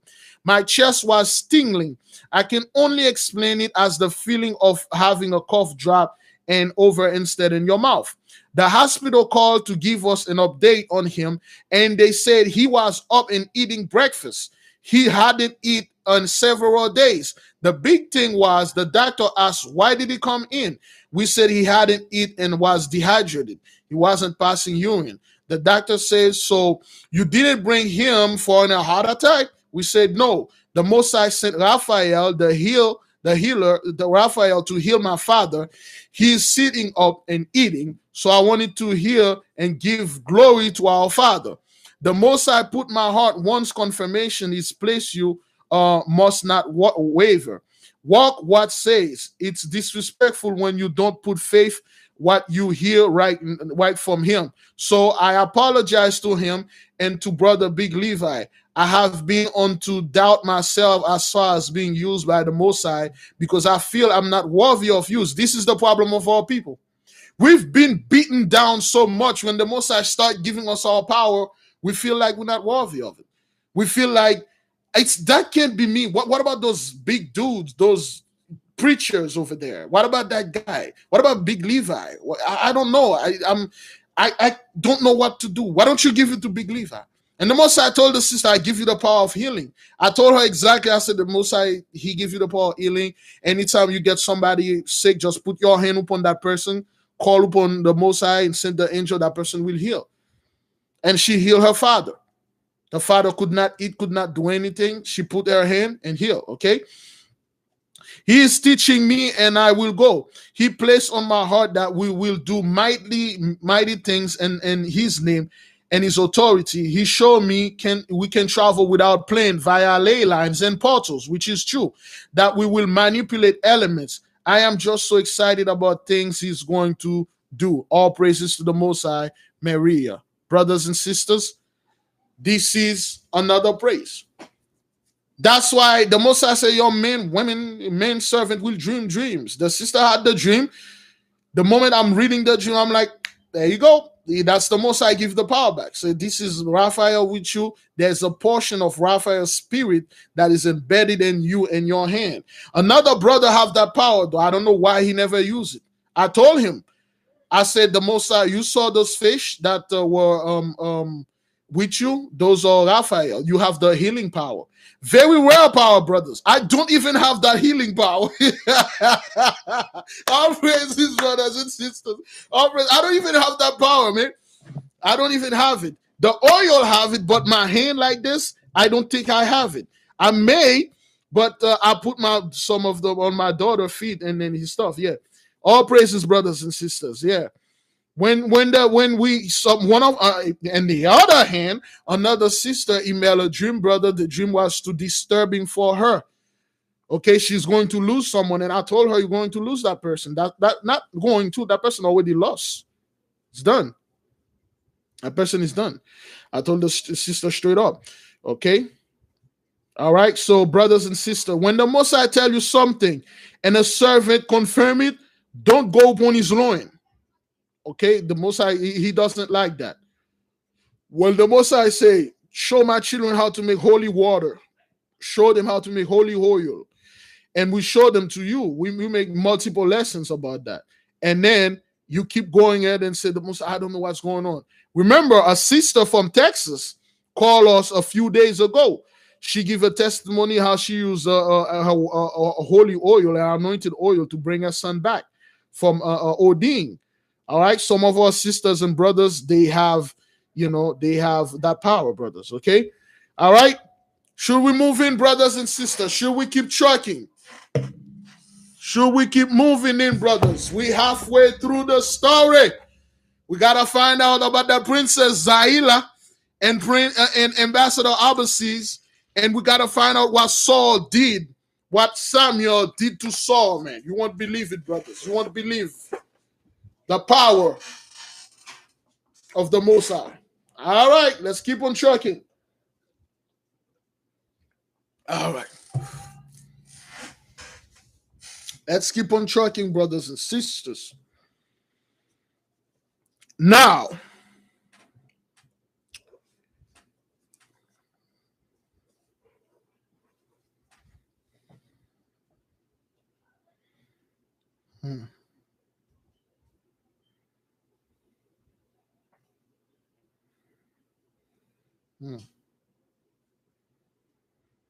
all right. Let me read this, brothers. Listen good. This go exactly with the testimony that the sister gave. When the Most High give your power, brothers and sisters, have no doubt. We will use the ley line. We will open portal. We will levitate stuff. We will fly. Layers are going to come out of your eyes. Believe it or not, you will. This is what happened. The prophet, being early, walking by the walls, met him here near the gate of the city, and received him with such warmth of affection and pride that David felt he had still a powerful friend and a friend of God. All right. And he was thereby strengthened in heart and spirit. Without reserving to tell Samuel all that Saul has done, his snare he had craftily laid for his destruction, and his frequent attempt in person to slay him, while he was unharmed playing before him upon the harp. So David met Saul, and then he explained to Saul, David met Samuel, he asked Samuel, he explained Samuel all the stuff that Saul wanted to do, how Saul wanted to kill him. And Samuel said, David, come live with me. I'll take care of Samuel. I'll take care of Saul. Let Saul come to me now.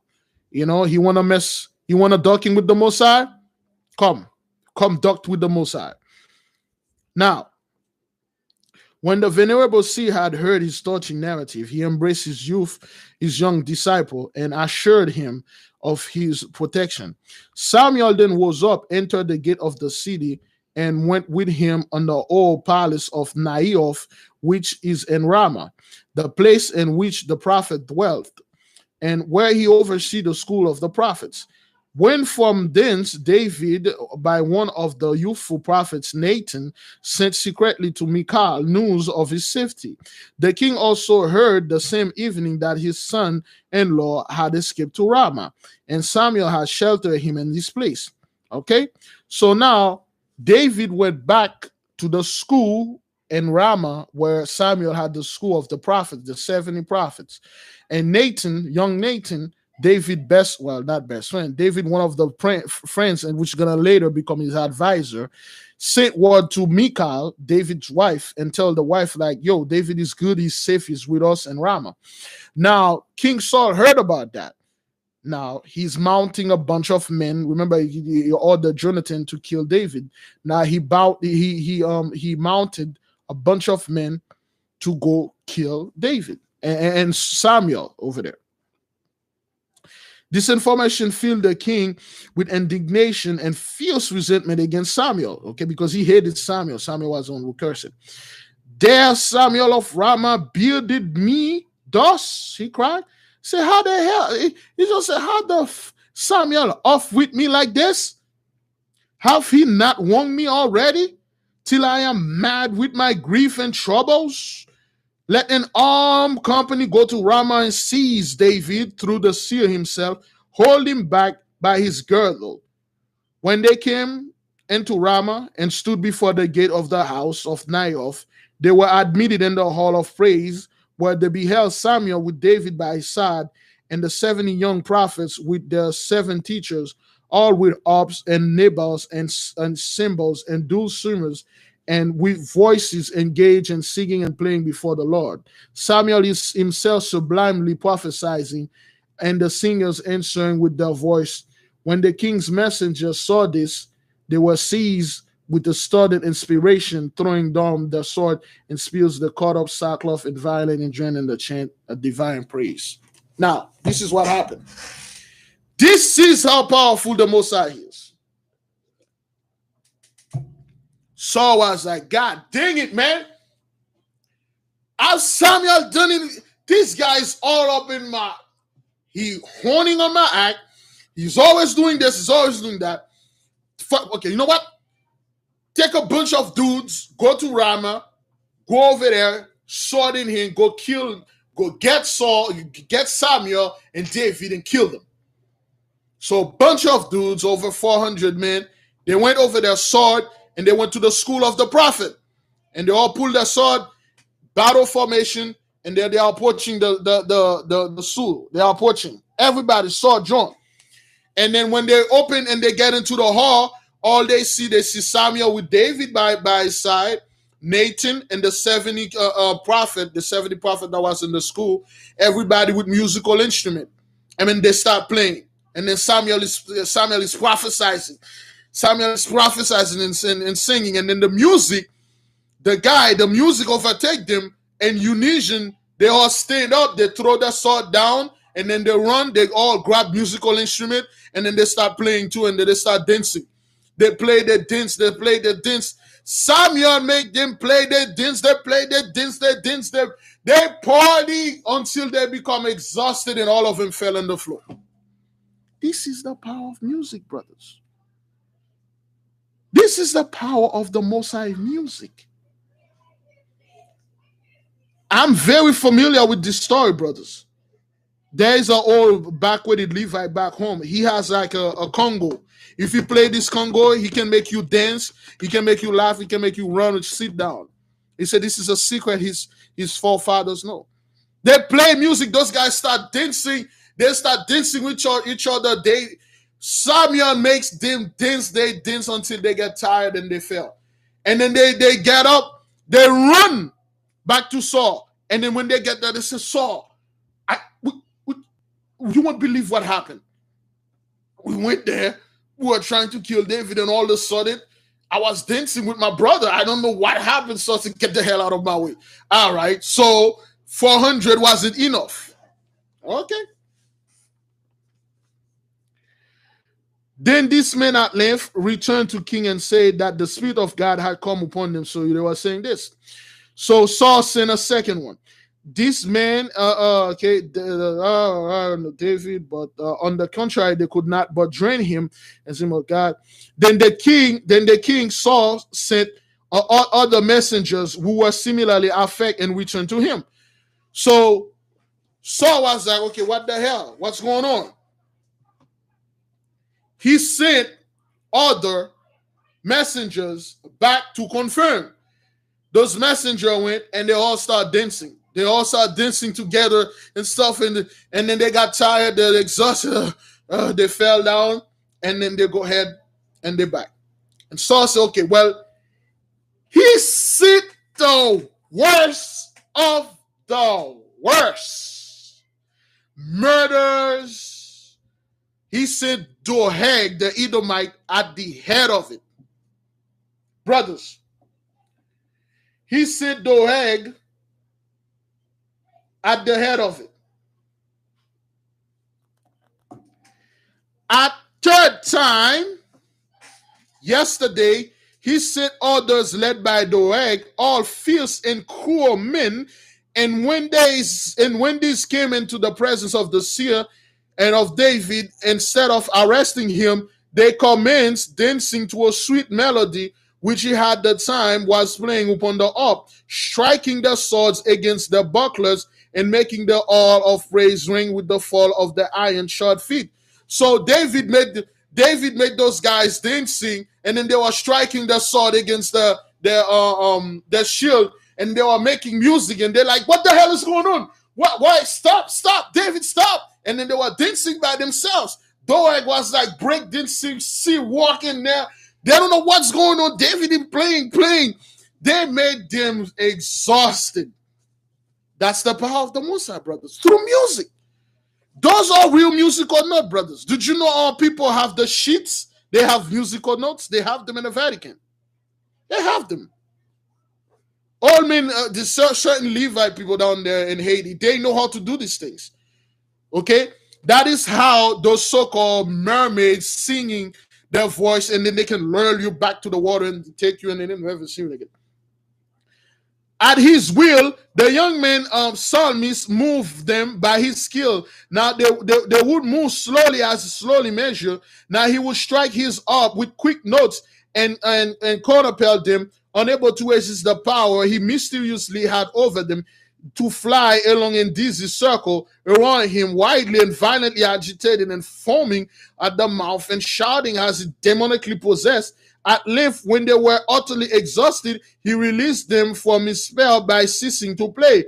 When they reeled from the oar like men drunken with wine, and all made their way to Hebron to report to Saul. So all those fierce men, David took them. He made them dance, ding, ding, ding, ding, ding. And then those guys were like, he made them running around in circle. Those guys were running until foam is coming out of their mouth.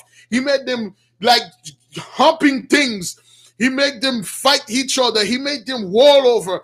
And then at one time, he saw they were about to die, and then he stopped. And then those guys, like, they woke up all like drunken men, and then, let's get out of here. Let's get out of here. Then they run to Saul, and then they told Saul. Saul was like, man, you guys are freaking cowards. I should have known it. I myself, Saul, will go.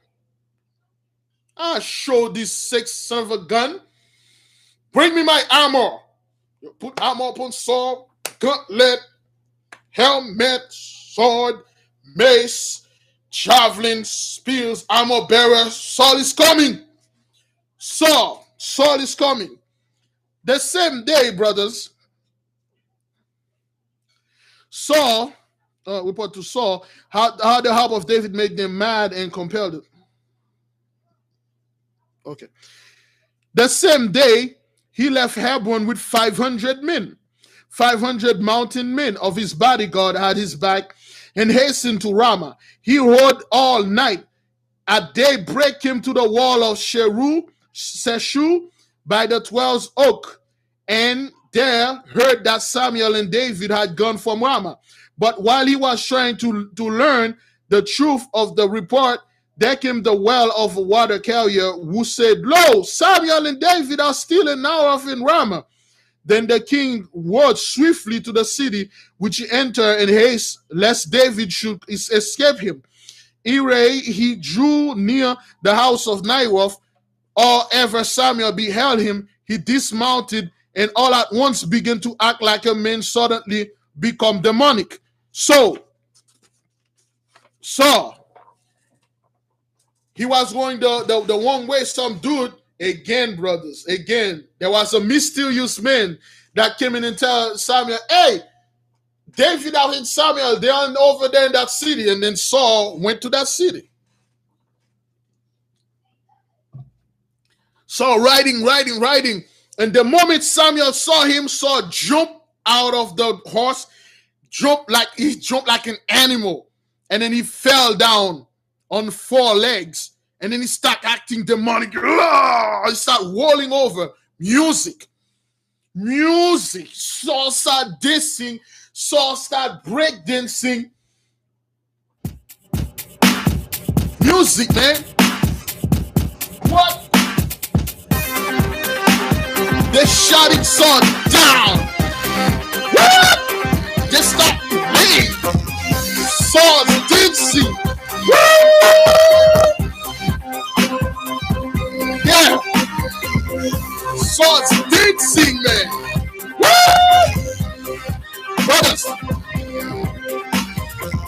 he got so good. They shot Saul down. Yeah. Brothers, Saul start taking, he take his helmet off. He throw the helmet down. Then they guys start playing. Saul, he threw the sword. He threw the sword out. Brothers, yeah. He threw the sword. He start dancing. He took the armor out. He start dancing. His mouth is foaming like a demon. He start dancing. He took his shirt off. Saul took his pants off. He start dancing. Saul dancing. He's rolling over, rolling in the dirt. He putting dirt in his mouth, putting dirt in his hair. Saul is dancing. Saul's dancing. He took his priestly, kingly robe and threw it away. Saul started dancing. Brothers, Saul was naked. He was like an animal. Saul running over. He run like a crazy dude, like a beast. Saul run crazy like a beast, brother. They didn't stop music.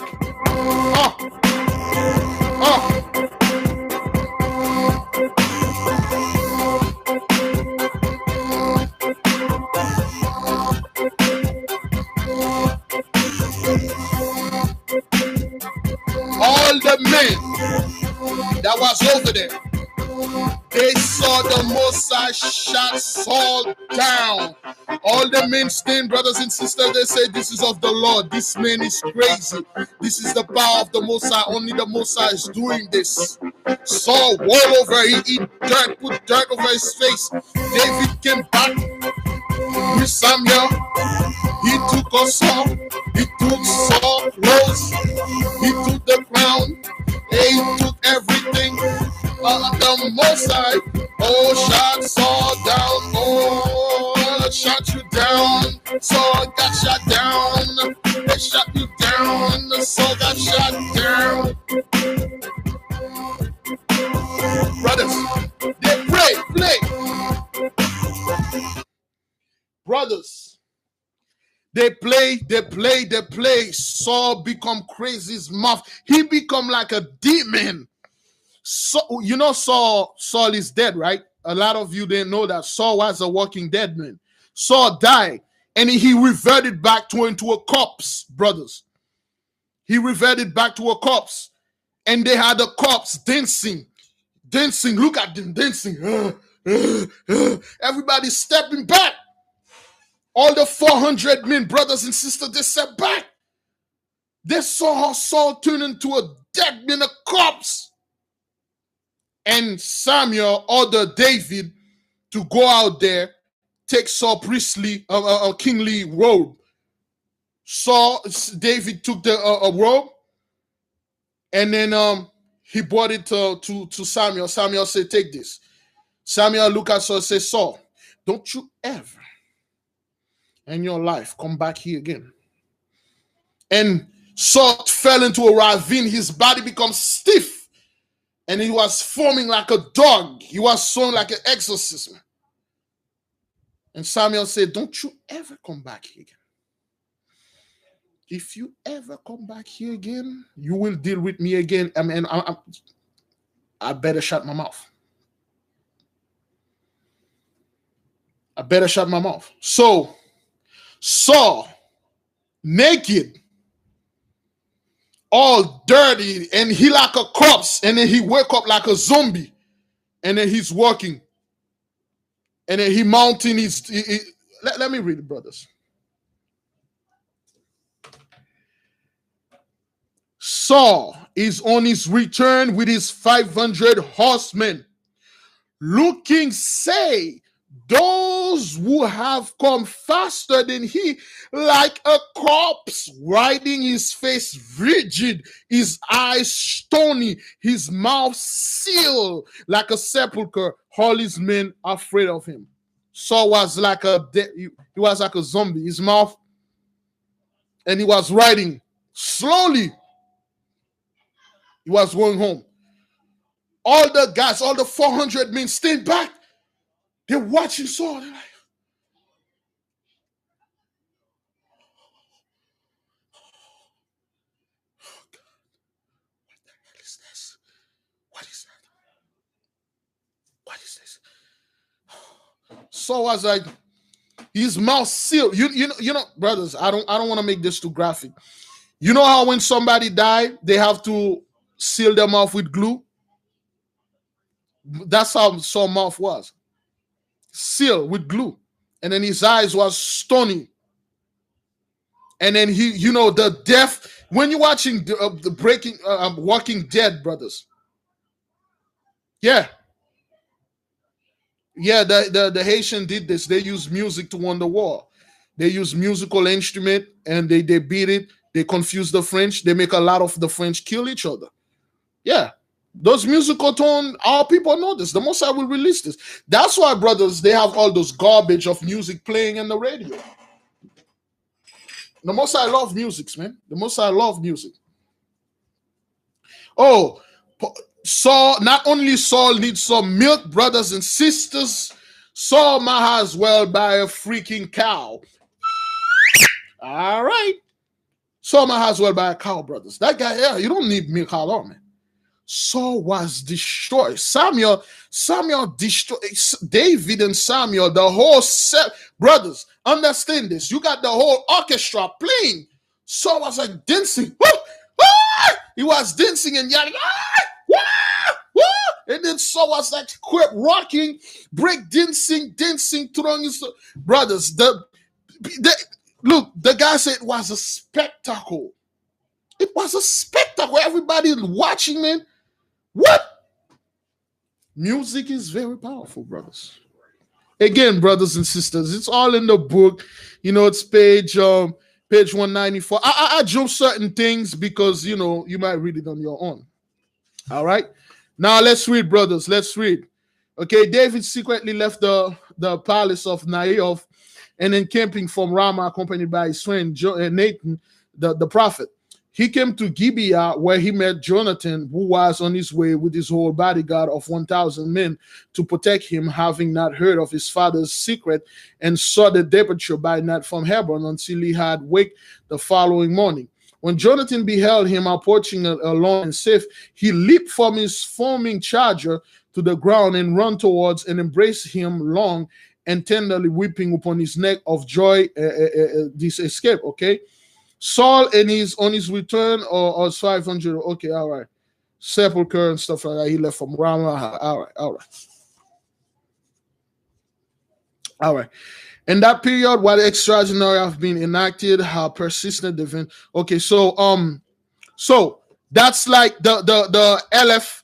That was Aleph, the armor bearer, was writing to he wrote this to Abbasis while Abbasis was in Egypt. Abbasis is still in Egypt. Remember, he has to wait 3 days for the princess.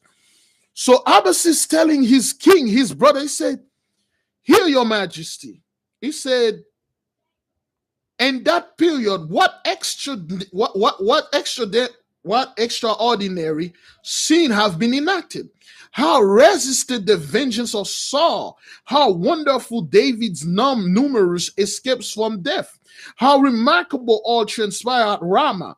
There was surely a divine power which interposed for David and brought upon the king such a strange malady. Truly, the God of the Hebrews yet lives and is powerful to defend his chosen ones. David is evidently under the scare or in heaven defending all his paths. Only a madman will continue to combat against one so plainly sheltered under the wing of his God. This is Abbasis, man. This is Abbasis telling the king, brothers. He said, King David, Belus, this is amazing. The God of the Hebrew don't play, man. He doesn't play. He protects those people. Now, let's end up this story, brothers and sisters. Let's end up this story. This is the end of the story. I will tell it. 3 days pass. Abbasis went to the king. Abbasis told the king, so, again, I'm here in Egypt. I'm here to ask the hand, but it's been 2 months, man. What's up? He said, the princess will give you an answer alone. You have to go to the princess. He will give you the answer alone. And there's nothing I can do. I will go over there and then take the answer. So Abbasis, unknowingly, don't know what's going on, went to see the princess. The princess had an area very secluded. Nobody is allowed to go there. The princess sits, beautiful, wear all kind of jewelry, perfume, and everything. She's beautiful. She called for Abbasis. So Abbasis is walking to go see the princess and hear her answer. And Abbasis got there. From far, Abbasis smelled that perfume. I said, wow. Boy, she smelled good. That's good. That's good. That's good. And Abbasis is walking towards the princess. Abbasis noticed there is no guard. Not only there's no guard, there's no maiden. It's just, it seems like there's nobody here. But he saw the princess and said, what? She's all the way far over there. She's in a secluded hiding place. He's walking to the princess. And then the princess said, come, noble prince. And Abbasis get in. And then he kneel down. He hold the princess' hand. And then he said, my princess, as you know, I am here on the behalf of King Belus. I'm asking your hand for him. So the fathers tell me to wait. We'll be waiting for 2 months now. And after these 3 days, so what say you? What's your answer? And she grabbed his hand. She said, I will not marry that king. I will not marry Belus. I don't want to marry him. I'm in love with you, Abbasis. From the moment that I saw you, my heart beat for you. I don't know what it is. I just love you and I want to marry you. Think about it. Marry me. You can take me right here. Nobody's watching. Everybody's out of here. Plus, the oven is already preheated. All right, so nobody's watching. Let's do the deeds and then we're good. Take me. Abbasis, brother. Abbasis jumped back and said, what the hell? This is treason. I can't do this to my cousin. He's a king. He said, I don't care. I don't want him. I want you. So will you marry me? He said, I can't do this. I can't believe. Why are you saying this? I can't believe this. He said, I love you and stuff like that. The moment I have feelings for you and all that. We spent 2 months talking together and I really want you and all that nonsense. And she talks. Again, brothers and sisters, the Egyptian women are pretty good at that. Remember what Joseph went through, that Egyptian women?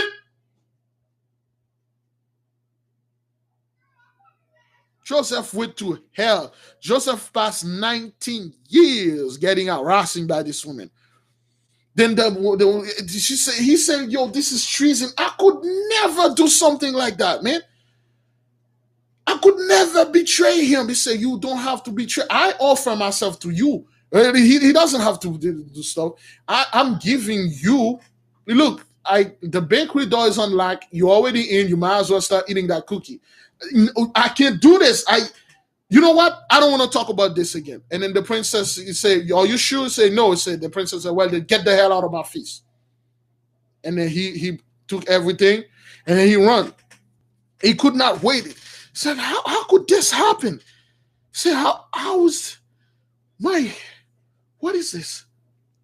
And then he went, and then his armor bearer came in. He called his armor bearer, and then he told his armor bearer, like, yo, you won't believe what happened. He said, what happened? Say, this woman, he told me, I don't know. She doesn't want to marry. I fell.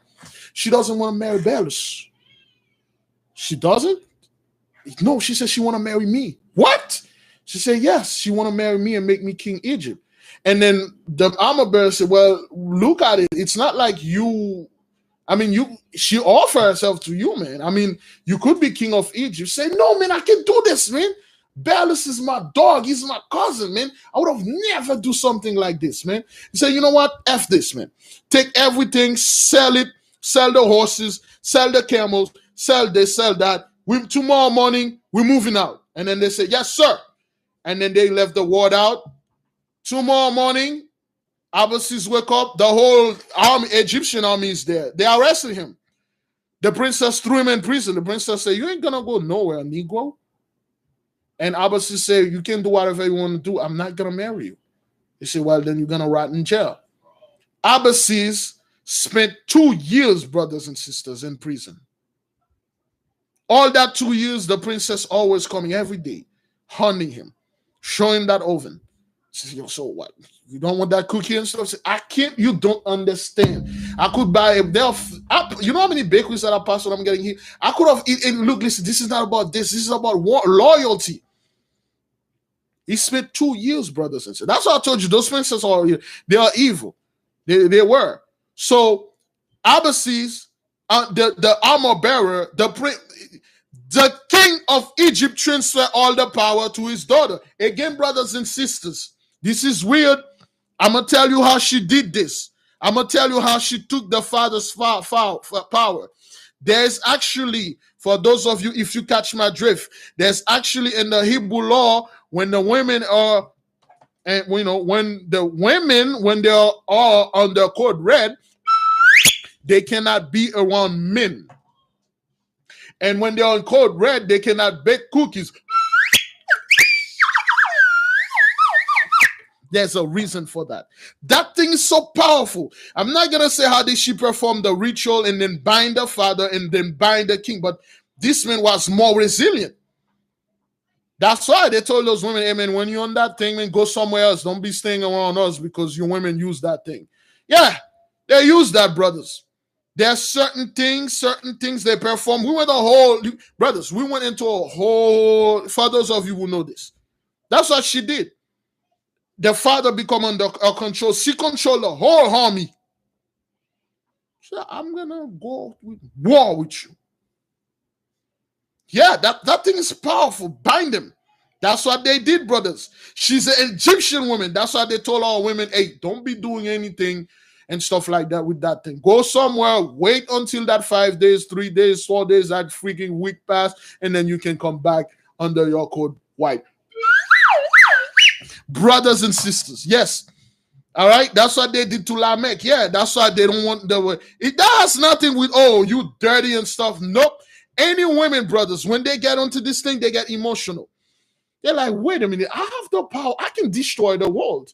Okay, you know what? I'm gonna try it. When I'm like this close to destroy the world, and then I'm going to stop. Oh no, they never did. Can you imagine one woman find out that she can use this thing and get somewhere around 200 paychecks every week? She doesn't have to give none of that cookie up. All she has to do is just tell them, and they will just bring them those paychecks. Did you know women do that all the time? That's why they told her, hey, stop doing this. Now, Abbasis brothers was in prison for 2 years, man. The princess controlled the army. The father become like, Daddy, you want me to take the power?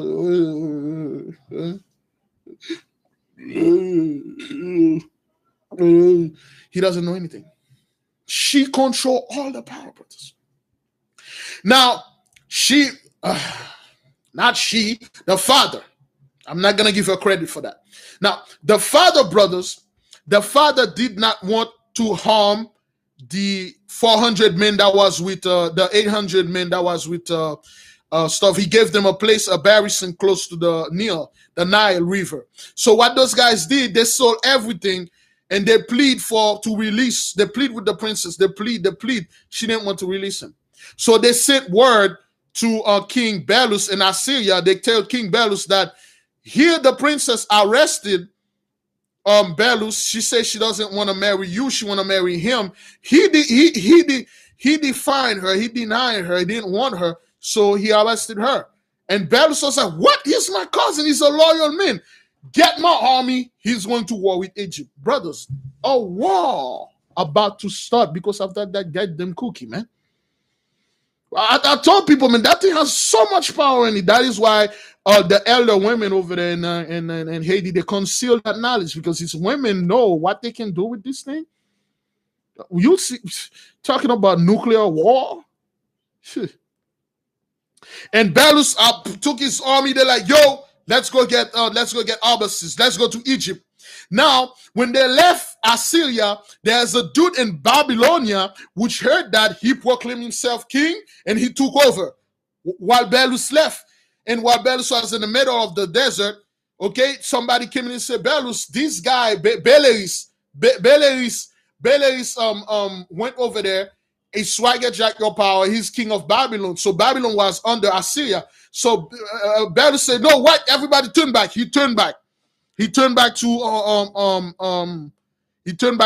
Babylon. He spent 2 years in a war over there. He killed all this Babylonian and restored power. The war fought, brothers. This war fought not even because of that cookie business and stuff like that she was trying to start with. This war started because of what she did.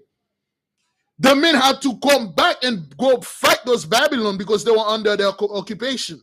And then while he was ready to go back to Egypt again to free his friend and cousin 2 years in prison, he received a letter. The letter come from Arbaces, not from Egypt. The letter come from Judea. Arbaces somehow got to the Hebrew. He free. That's the end of the story. That's the end of this letter. Okay, all praises to the Most High, brothers and sisters. The power of that thing, man.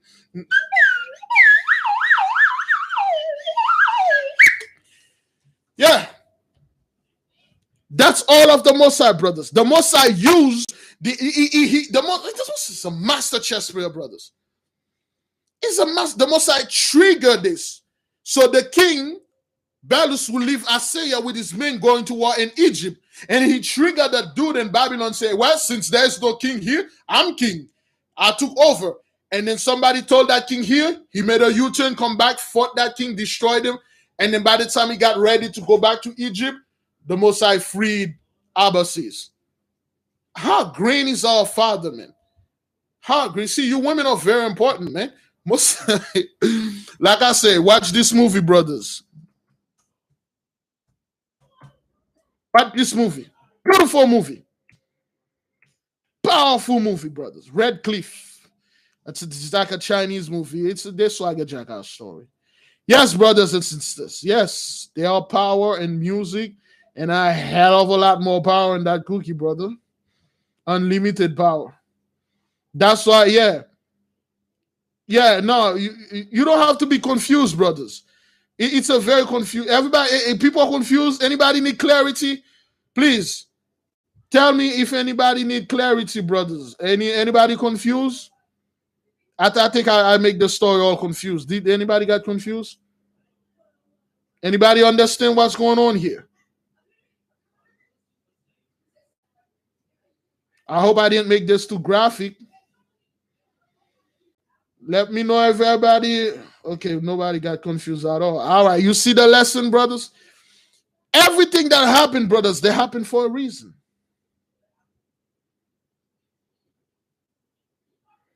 Everything happened for a reason. That's the Most High, brothers. Somehow, we don't know. I just stopped right here. Arbaces got freed. He's in Judea. He said here, okay, he got freed. Letter 10. I don't know about tomorrow, but I'm going to read letter 10. Okay? I don't know what happened. Frankly, I don't know. I'm gonna read the letter 10, see what happened. How did he got freed? I don't know. I don't know. Hopefully, brothers. Today, I wasn't gonna do this, man. I was like, Monday's my day off, man. Most time I'm just gonna chill, go to sleep, and stuff like that. The most I said, oh hell no. You go out there, tell my children stuff, okay? All right. So we halfway done with this book, brothers. We halfway. We're in the middle. We got this part. We're already done with this part. We got that part to do. By the time we're done with the 40 days fast, brothers and sisters, we'll be done. Now, do you understand, brothers, the power of music? Do you understand how Saul was all messed up? Do you understand the power that those women have between some place, that organ that they have? They can play this organ in the church. I'm talking about the instrument organ, not the ultimate organ. Yeah, all right. Brothers and sisters, do you understand this power, man? Okay, that's why they really never really let women rule, because they rule with emotion. This is not anything against you women. This is true. The women that used to rule, like Deborah, she used to rule Israel. She ruled with like an iron fist. She not ruling with emotion, but with, common sense, with proper sense. Yeah, don't you refuse. Joseph refused that woman. She's made Joseph go into prison for 19 years, bro. Was that what that is? 19 years? Yeah. 19 years, brothers and sisters, man. Yeah, I know some women that did things to men that these men, brothers, they refuse. When a man refuse you, I can tell you this, no man want to refuse a woman. Trust me. As a man, we never want to refuse a woman, especially when she unlock that door of this bakery and say, quick, get in, grab anything, and then eat, run. But there are consequences. You see, women don't think like us men. They don't think that repercussion. Anything they can say, well, I mean, she's a freaking princess. She could actually say, this man raped me, just like the princess tell the court that, Joseph actually did force his way, but he did not. Yeah, those women were deadly back then. Like I told you, I never found one princess, brothers, that was ever like good. They look good, they look all charming, but the moment the father, they can take power from the fathers anytime they feel like. Yeah. Women were deadly back then, man. They were deadly. They can control men, they know how to do it. That's how this knowledge is lost to most of them. Ooh. And then the women that know this knowledge, they don't want to transfer it to the young one. Yeah. Can you imagine if one of you or women got this knowledge now? You got old man Trump, old man Biden paycheck. You got stimulus paycheck or coming. You got like a couple millions of stimulus paycheck. Men are bringing you their stimulus paycheck and their paycheck. You can do that. Do this very specific knowledge, which I made a huge mistake of telling you people.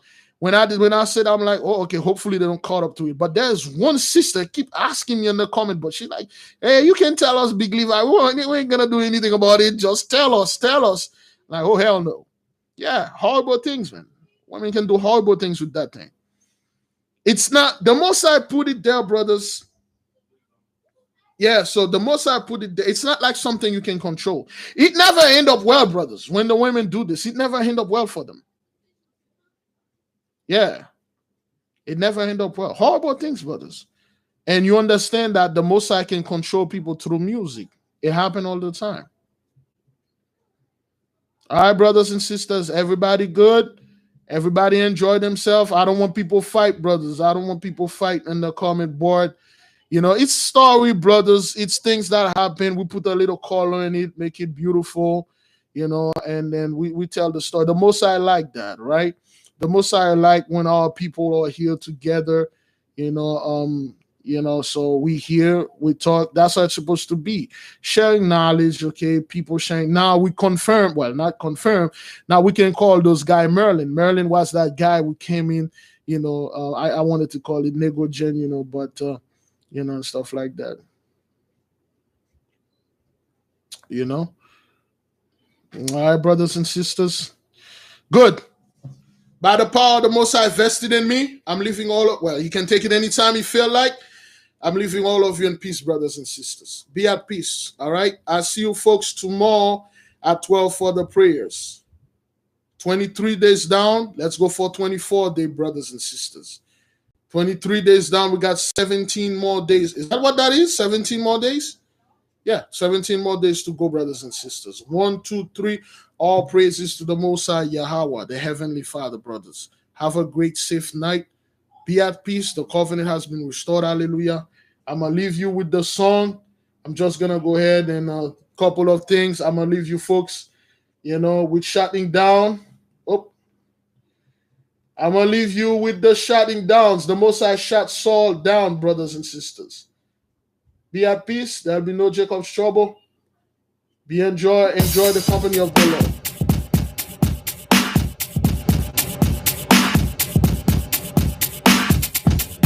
Enjoy the music, brothers. And I'm going to come back and shut it down.